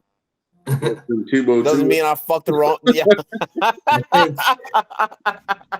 Yeah, I mean, my bad. I'm violating right now. Justin's in his element. With I mean, we all know how Justin feels about Sanchez. I don't know. I think they, I think they pretty much. I think that after 2011, I mean, extending him to say sorry to Peyton Manning was a mistake, or not to say sorry to Peyton Manning, but to say sorry to him for like hitting up Peyton Manning when he became available. Like giving him that extension was kind of a mistake. But yeah, 100%, 100% it was. Like I feel like as far as like drafting, his replacement and all that, I feel like they were kind of on schedule. Yeah, like, we've been looking for a replacement for Sanchez since. Yeah, that's fucking pathetic. Yeah, that's how you end up. That's how you end up not going to the playoffs for 13 years. Jets history. Yeah.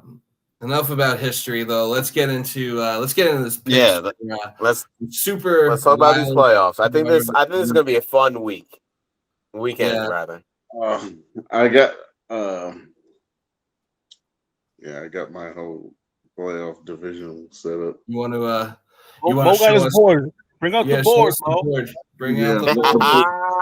Mo, you gotta Mo does have the board. This motherfucker puts the work in. Shit. I ain't that artsy crafty for anything. Nothing. These are my notes. You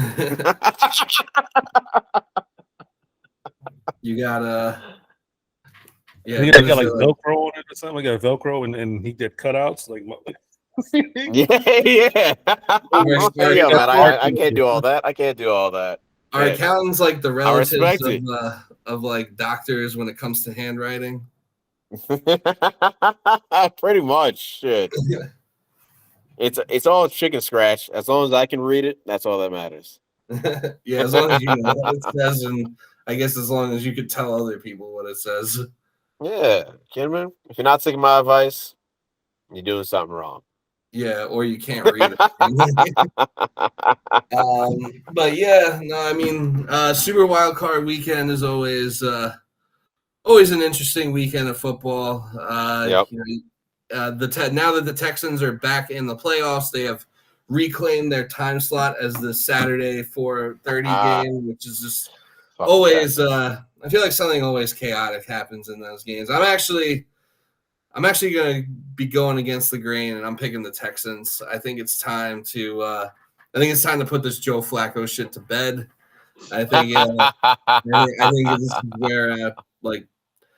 this is where CJ Stroud really shows the world who he is. Shit. I don't know, man. I think CJ Stroud has been showing who the fuck he is, and has shown that he can be competent. I think he'll show it on an even grander. I'm that nigga.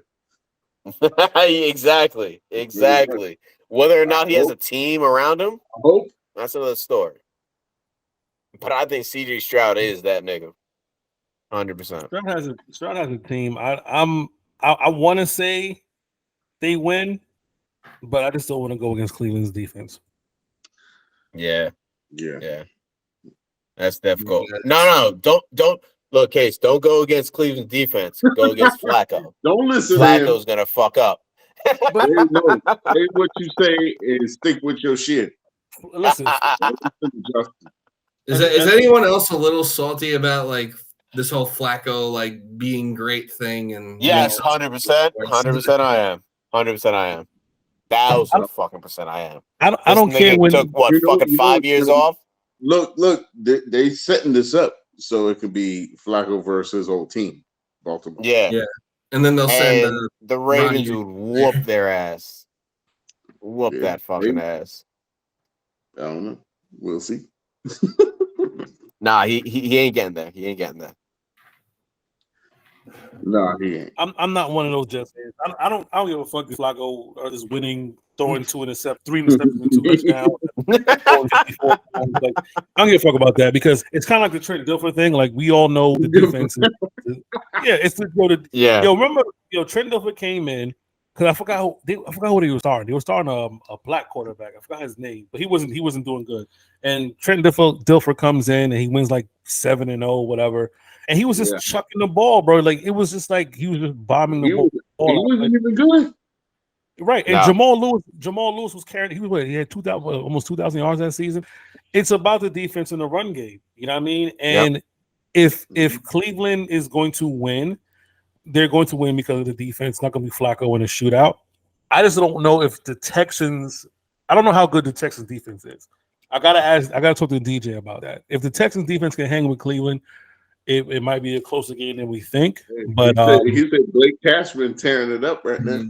Yo, this is the same Texans that Zach Wilson to drop 30 points and a half on him. But I don't know. That was just a weird day. No, the Texans defense. I mean, I feel like they have some pieces. Obviously, Blake Cashman has renaissance his career over there. Good for him. And I think Stingley's a dog. Rankins. Yeah, Rankins is over there. Yeah, George Fant also. They got a lot of the Texans are. I feel like the Texans are the team that Jets fans should be bandwagoning in the playoffs. Hey, I'm a Texans fan this weekend only because I like the Texans. I like Stroud, and and I'm paying attention because Stroud basically helped me in my fantasy league a little bit. Yeah. I got him I got him in a keeper. Stroud is good. League. I think he's gonna have to be my keeper next year. Shit, man. I wish I picked up fucking Stroud this offseason during the fucking draft. He's worth being a keeper. You didn't. Yeah, he could be he could be like up there for Superflex. I mean, he's gonna be a first round pick in like redraft leagues and dynasty. Oh yeah, definitely. Stroud? Yeah. Oh yeah, I picked him up on the waiver wire, I think, or I traded for him. I don't remember what happened. I know I picked him up on waiver in one league. I think I traded for him in another league, and he saved 2 of my seasons. So I drafted late rounds. He's good. He's good.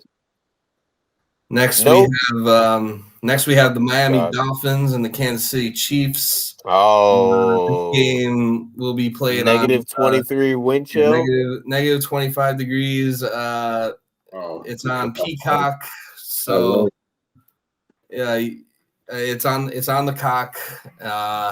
This is gonna be a low scoring game. And the Chiefs are gonna pull the shit out of their ass because the refs haven't been their favor all season. It's about time. I said the same. Yeah, thing. I don't see the Dolphins winning this game. I think the Dolphins. I mean, not to be cliche or anything, but I think they're pretty. I think they're pretty fraudulent. And their track record of against good teams speaks for itself. They played Baltimore and got absolutely dusted. They already lost to Kansas City once in London. But now to have to go, play in their home stadium in like sub-zero temperatures, I just and they're banged up. I think like Mostert's like questionable to play. They still got what's his name? Achane. Yep. And I think Hill is practicing as well. Yeah, doesn't I think Hill should definitely be back. If he's not, they definitely 100% lost. Isn't Waddle Right. a little banged up too? Waddle is. Listen, it was 18-game season. He might be, but Yeah, the thing that banged up at the this thing that point. sticks out, Chris, of course, what we talked about earlier, the Dolphins have lost 10 times in a row in games less than 40 degrees. And it's a trend it's a trend that goes back 2 decades, as they have gone 15 and 42 in games below 50 degrees and 8 and 19 in games with attempts less than 40 over the last 20 years, according to Action Network. Sheesh. And they have not won a single playoff game during that time. The drought will continue. If I was the owner of the Miami fucking Dolphins, I would build a dome. I don't know if they're domed.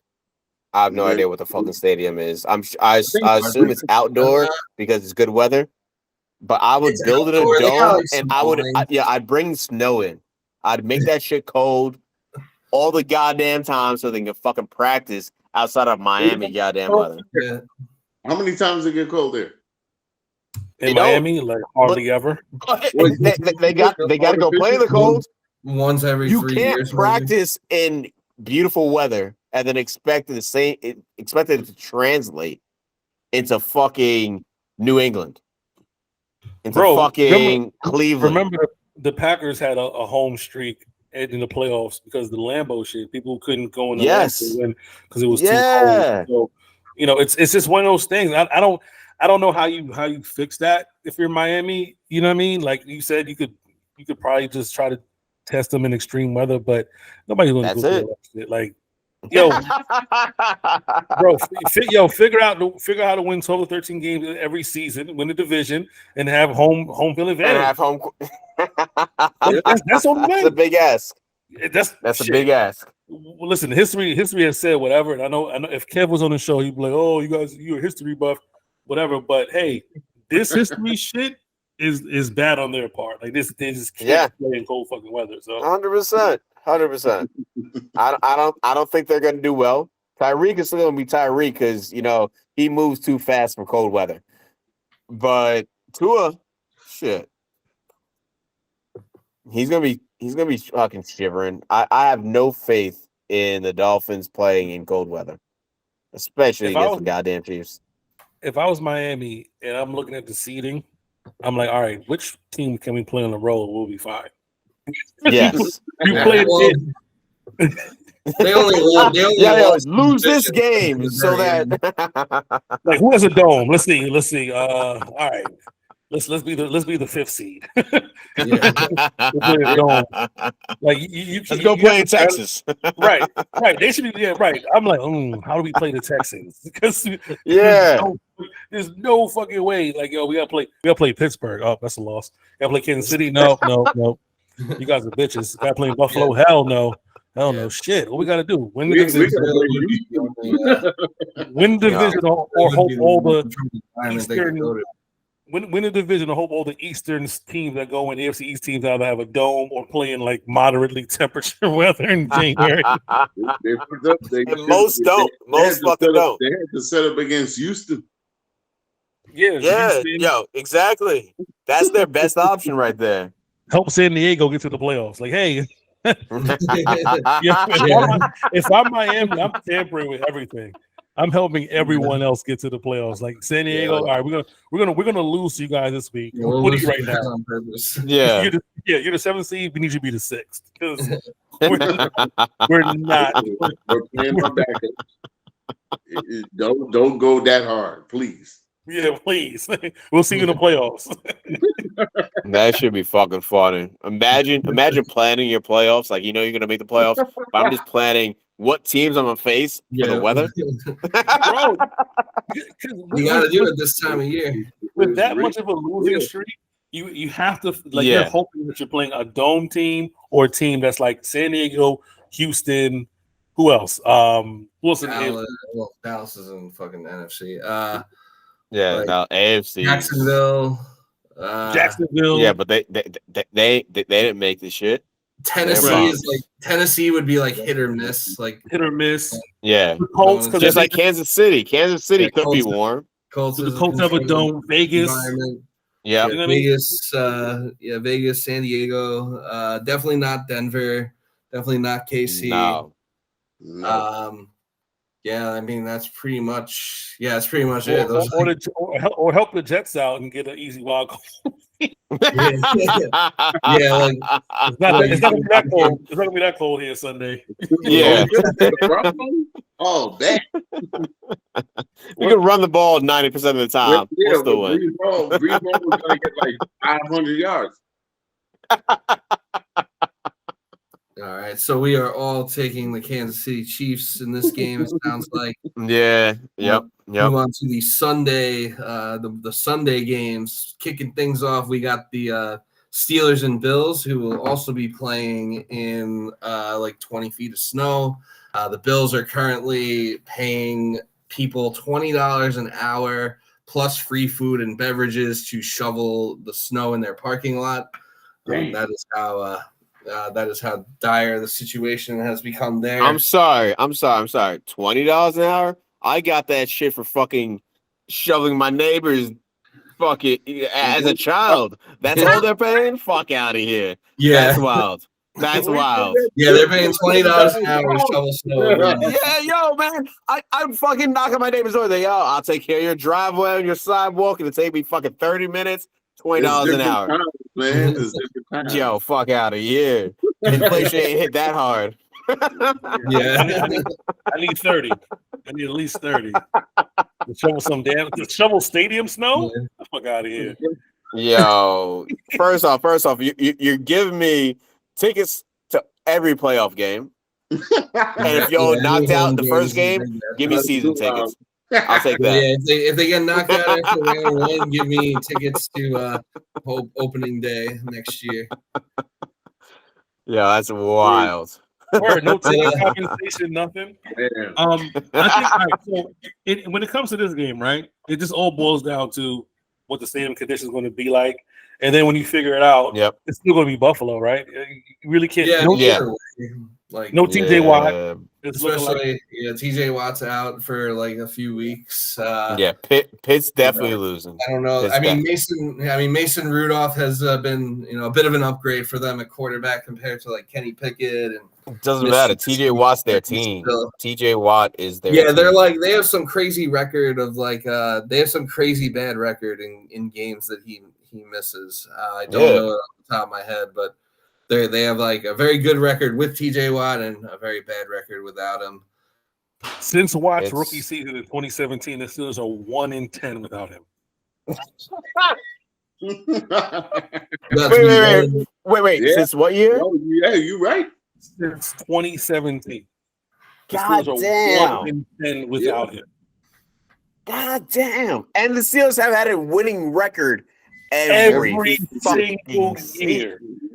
Yo, and they're that's 1-10 wild. down since 20. That's 7 years, bro. 1-10 without him, bro. Yeah. That's fucking that's wild. He's nuts. He's a fucking beast. He's nuts. He's nuts. He had 19 sacks in the season. But he's also not, man. Look. If I grew up in a racist family, man, I'd attack niggas like that too. I'm sorry.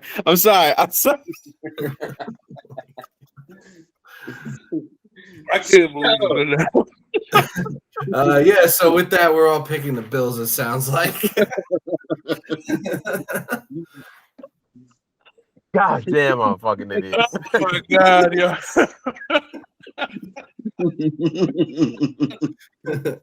Are you saying TJ Watt Hope is licking his chops at all the black quarterbacks?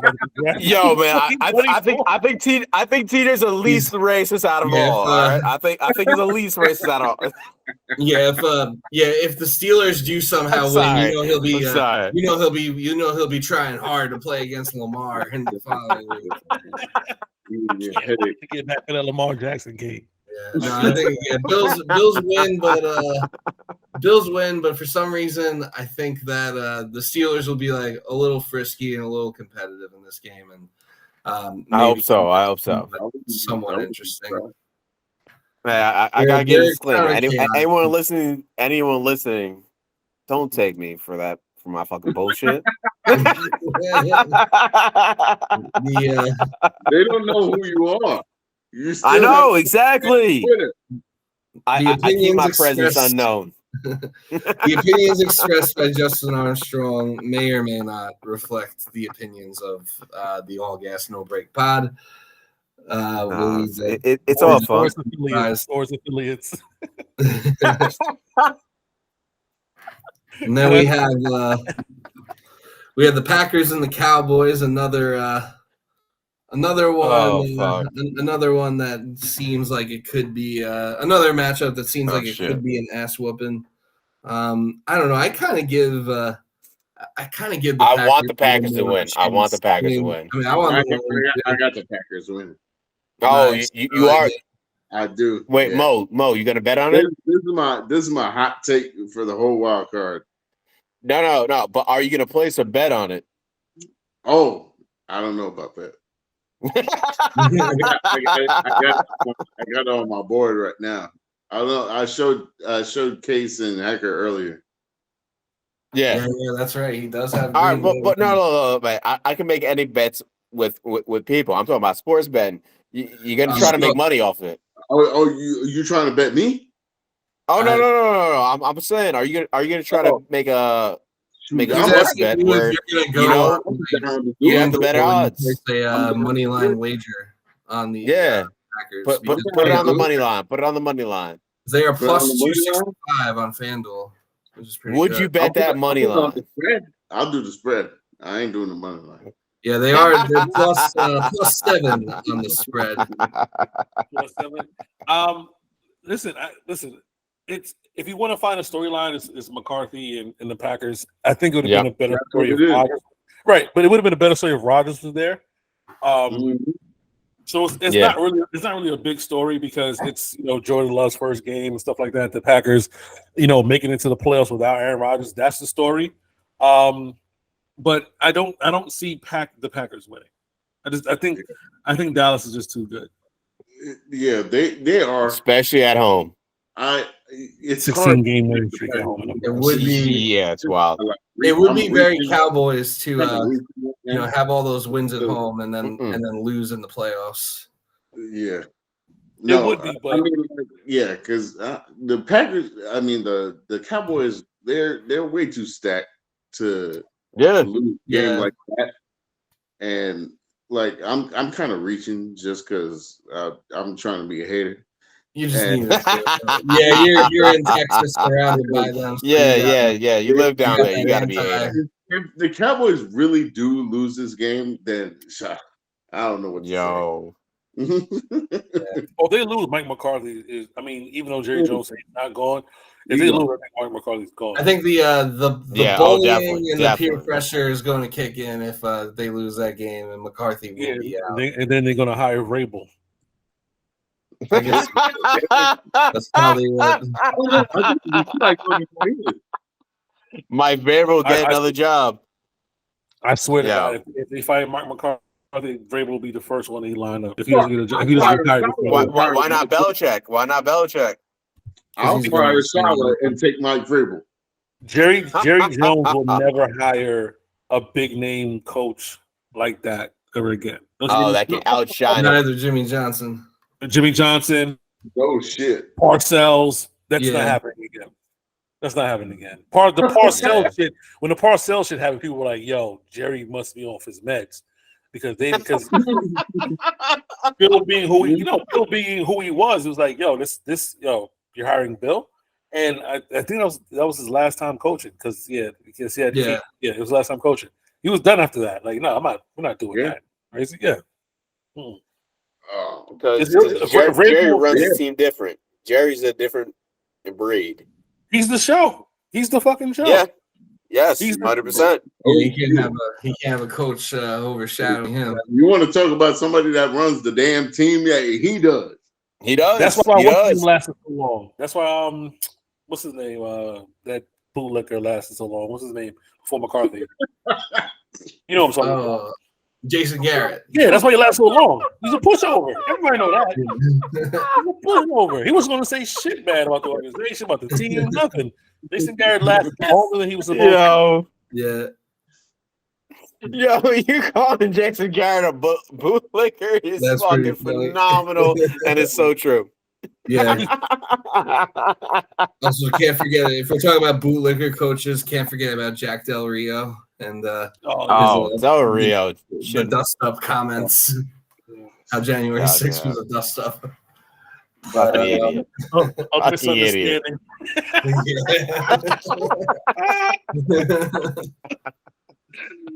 Yo, the way they're marketing January 6th as a misunderstanding is the funniest shit ever. Holy shit.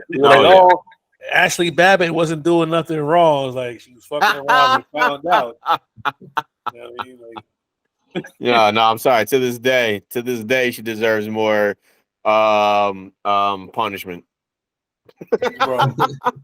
The crazy shit about that video I was watching is there's a bunch of able-bodied men letting a woman try to go through the doors with a dude on the outside pointing a gun at her.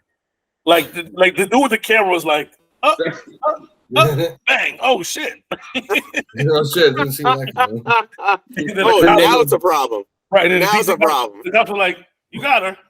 You got her. She's down. Park it down. I have no sympathy for any of those fucking idiots there that day. Zero. The dust Zero. Up. The dust up. Yeah. The misunderstanding. Nah, their minds are messed up. Not my problem. They are. All right. Listen. What's worse than Jack Del Rio doing that is who's the coach of the Bills? Sean McDermott with the 9/11. Sean McDermott with the 9/11 motivational. Yeah, the Bills have not lost a game since all the 9/11 Sean McDermott stuff. It might have worked, right? It might be a team of destiny. All we have is our box cutters and our will. Oh, that shit was wild. McDermott tried to do something good for the team, and that shit backfired like nothing I've ever seen backfire. He thought that shit slapped. He was like,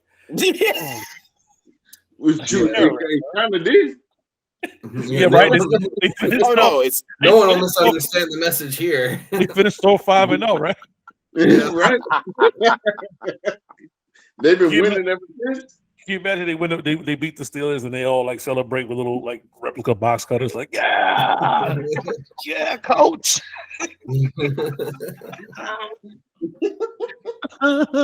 I'm the captain now.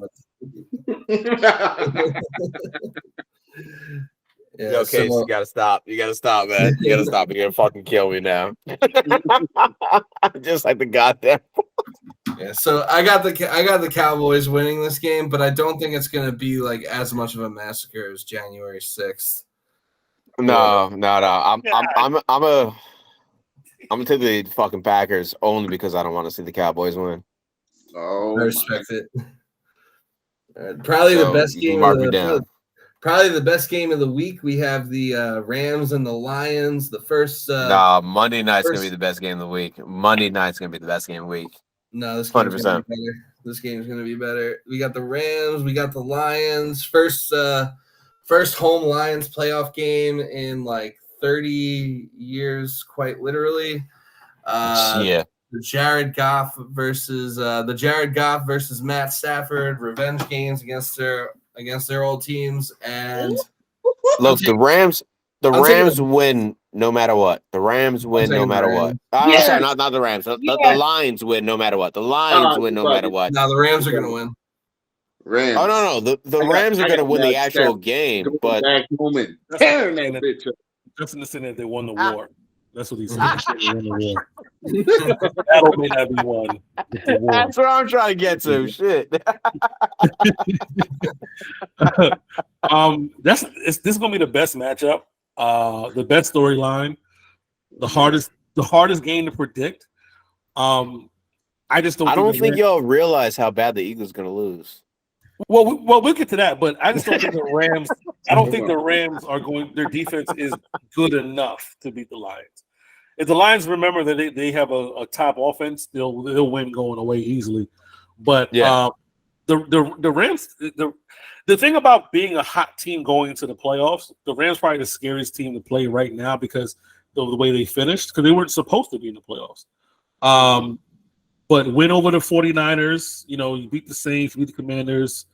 Close game against the Ravens in overtime. Like they could have literally been like 11-6 or 12-5, whatever the season. They're better than a lot what the season suggests, especially after that 20-3 loss to the Rams, to the Packers, and 43-20 loss to the Cowboys. But they finished the season strong. Stafford is a Super Bowl champion. Let's not forget that. Yeah. Like he's 2 years removed from winning the Super Bowl. Yeah. But Jared Goff Yeah, and Campbell have to they have to show that they belong, and you got to win. Yeah. I think Campbell gonna have his guys ready enough, but I can't call it, bro. Coin toss. I say coin toss. You say coin toss. I think Dan Campbell mistake cost the game, and the Rams will take it. So what were you saying before? Saying before how Justin that no matter what happens, the Lions win. Yes, because they drafted Stafford. They understood Stafford was great, and they didn't want to get rid of him. They got rid of him. He won a Super Bowl. Now he's coming back to win a second. It's not going to happen. But beat you. The Lions can still die this playoffs and realize, hey, that's our quarterback.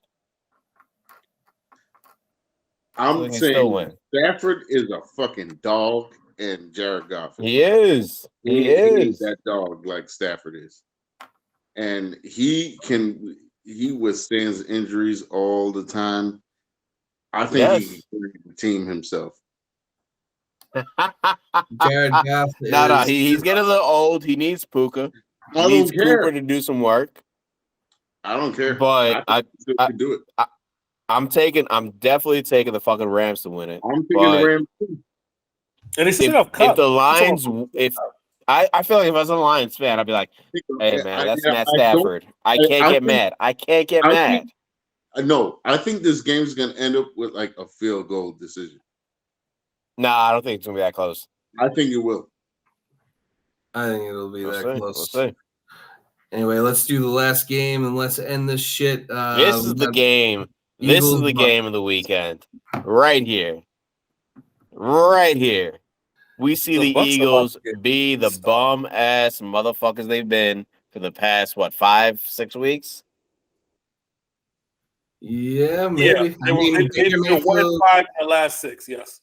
Yeah. Baker Mayfield practiced with us with a tint or whatever in his pocket or chewing tobacco thing. Oh yeah, it was the I forgot what it's called. It's the chewing tobacco. I forgot the name. Skull, something like that. Yeah, Skull. He's got a skull. He had a skull back in his pocket. But it ain't even about Baker. It ain't even about Baker. No matter. Baker can do well because he's got Mike Evans. And he's competent enough to make it work. Yeah, AJ Brown is banged up, and the Eagles secondary is food. Give me the Bucks. They are food. I don't trust Todd Bowles, and I don't trust Baker Mayfield. Me neither. I don't trust anyone. I don't trust anyone involved, to be honest. In a must-win game against the Panthers, they won 9-0. Like against the 2-14, bro. In a must-win game against the Panthers, the worst team in the league, they won 9-0. I can't look and say you're going to definitively say we're going to beat the Eagles. Yes, the Eagles have a bad secondary. Yes, they're banged up, but the Bucks, the Bucks made an easy game. The game wasn't over deep into the fourth quarter.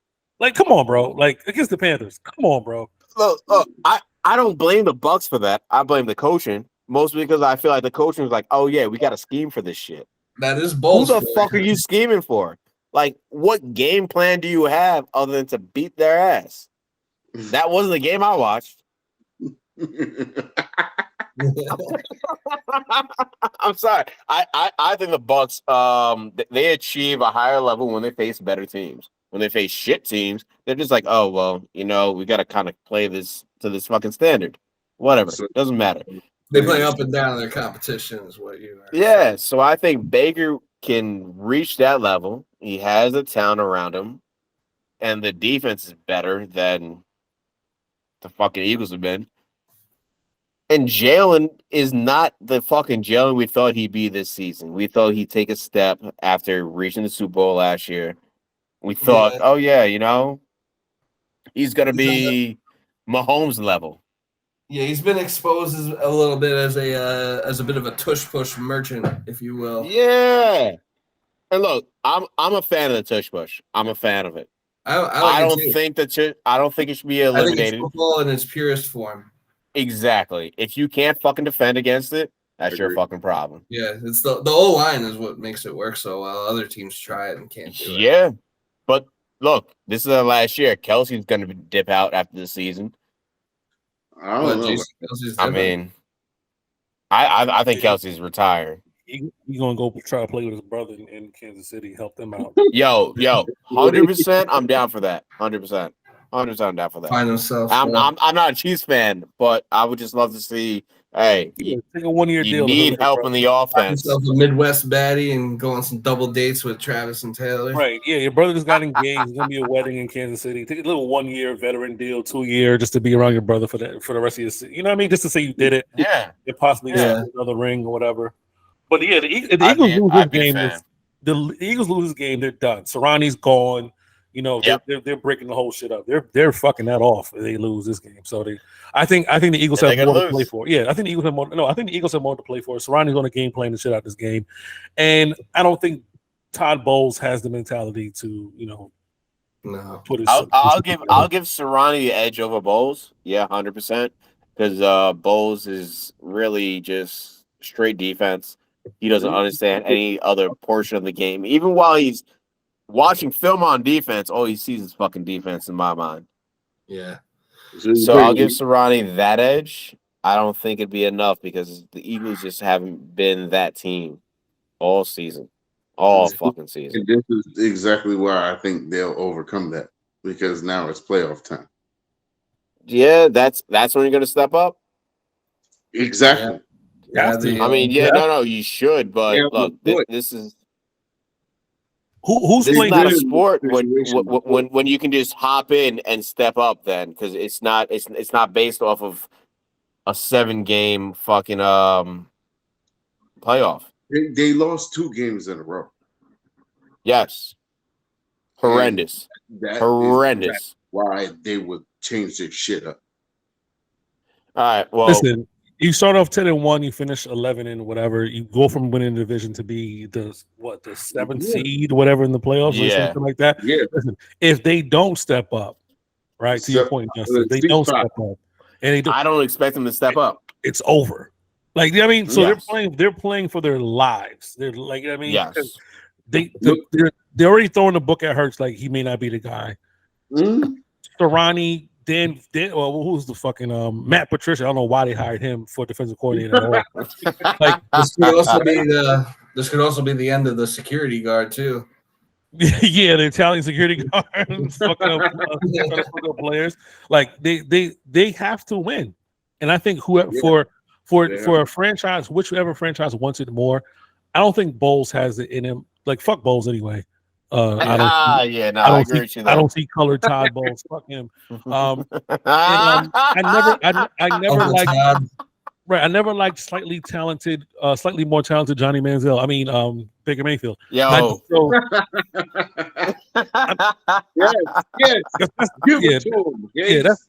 all I'm saying. That's all I'm saying. On a personal level, fuck those guys.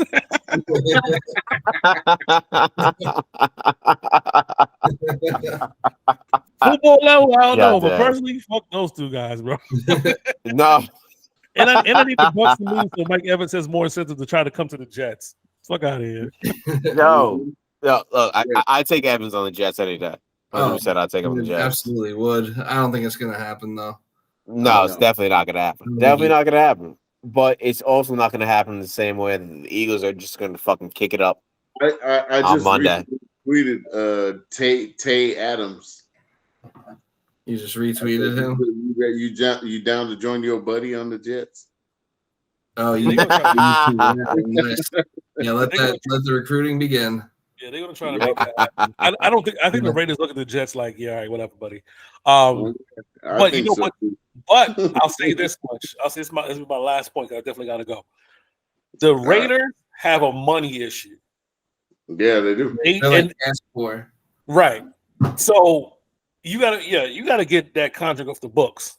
You gotta get the Fontaine contract off the fucking book. So you know, yeah. If there's any who hope can pick up that contract. Well, I mean, we cash strapped too. The Jets are going to lose out on like Huff. Then I guarantee you Huff is not coming back because I think Huff's gone. I think Huff's gone. Unfortunately, it's like $9 million in cap. And Joe Douglas came out to say, "Oh, there's going to be some interesting decisions that have to be made to free up money." He deserves to get paid. He deserves to get paid. He does. It's not going to be with the Jets. It's not going to be with the Jets, unfortunately. Very unfortunate. I think he might stay. Houston. We could say Houston would be a good fit. I think it might be Houston. That'd be a great fit. They got a ton of money. Jets Southwest. That'd be a good move for him. I hope he stays. If he wants to go, can't knock him. Can't knock the hustle. No, exactly. Not at all. Well, thank you so much, Case, for joining us. If you have any shit you want to plug, Case, man. Brother. MIPod.store, MIPod. I mean, we revamping the store. So if you want to check out the store, we got a couple of things I'm trying to do. Yeah, the Take Flight hat. I just dropped that, and I dropped the inspired by '96 Yankees sweatshirt, hoodie, and T-shirts. So Yankee fan. And I'm gonna have some Mets stuff coming up next too, for the greatest infield ever. But yeah, I'm taking over. That was disrespectful. Shit. Yeah, I mean, no, there's the 99 infield, but I'm taking over the design stuff for in my pod store right now. So I'm taking over design work. I'm putting my best foot forward, trying to be a jack of all trades and a master of none. But definitely follow us at MyPod69 on Instagram and on Twitter. We're on TikTok, middle_initial pod on TikTok. But most importantly, before I go, YouTube. If you subscribe to the YouTube channel, bro, like the YouTube channel is popping. We need 500 subscribers. I subscribe everybody who follows us. I follow them back. I don't care how big your show is. I tune into your show. I tap in everybody's for at least try to give you the views and the likes that you need. So the key is 30 seconds. Give your favorite podcast 30 seconds on YouTube. That counts as an official view. Give them a like and leave a comment, bro. We need this shit. You feel me? You know, we're trying to get the 500 subs. MIPod TV, and definitely shout out to Chris, Justin, my man Haitian Mo. I would be remiss if we didn't mention that it is the 55th year of the one and only Jets Super Bowl victory. So would be remiss if we didn't say stay inspired by 69.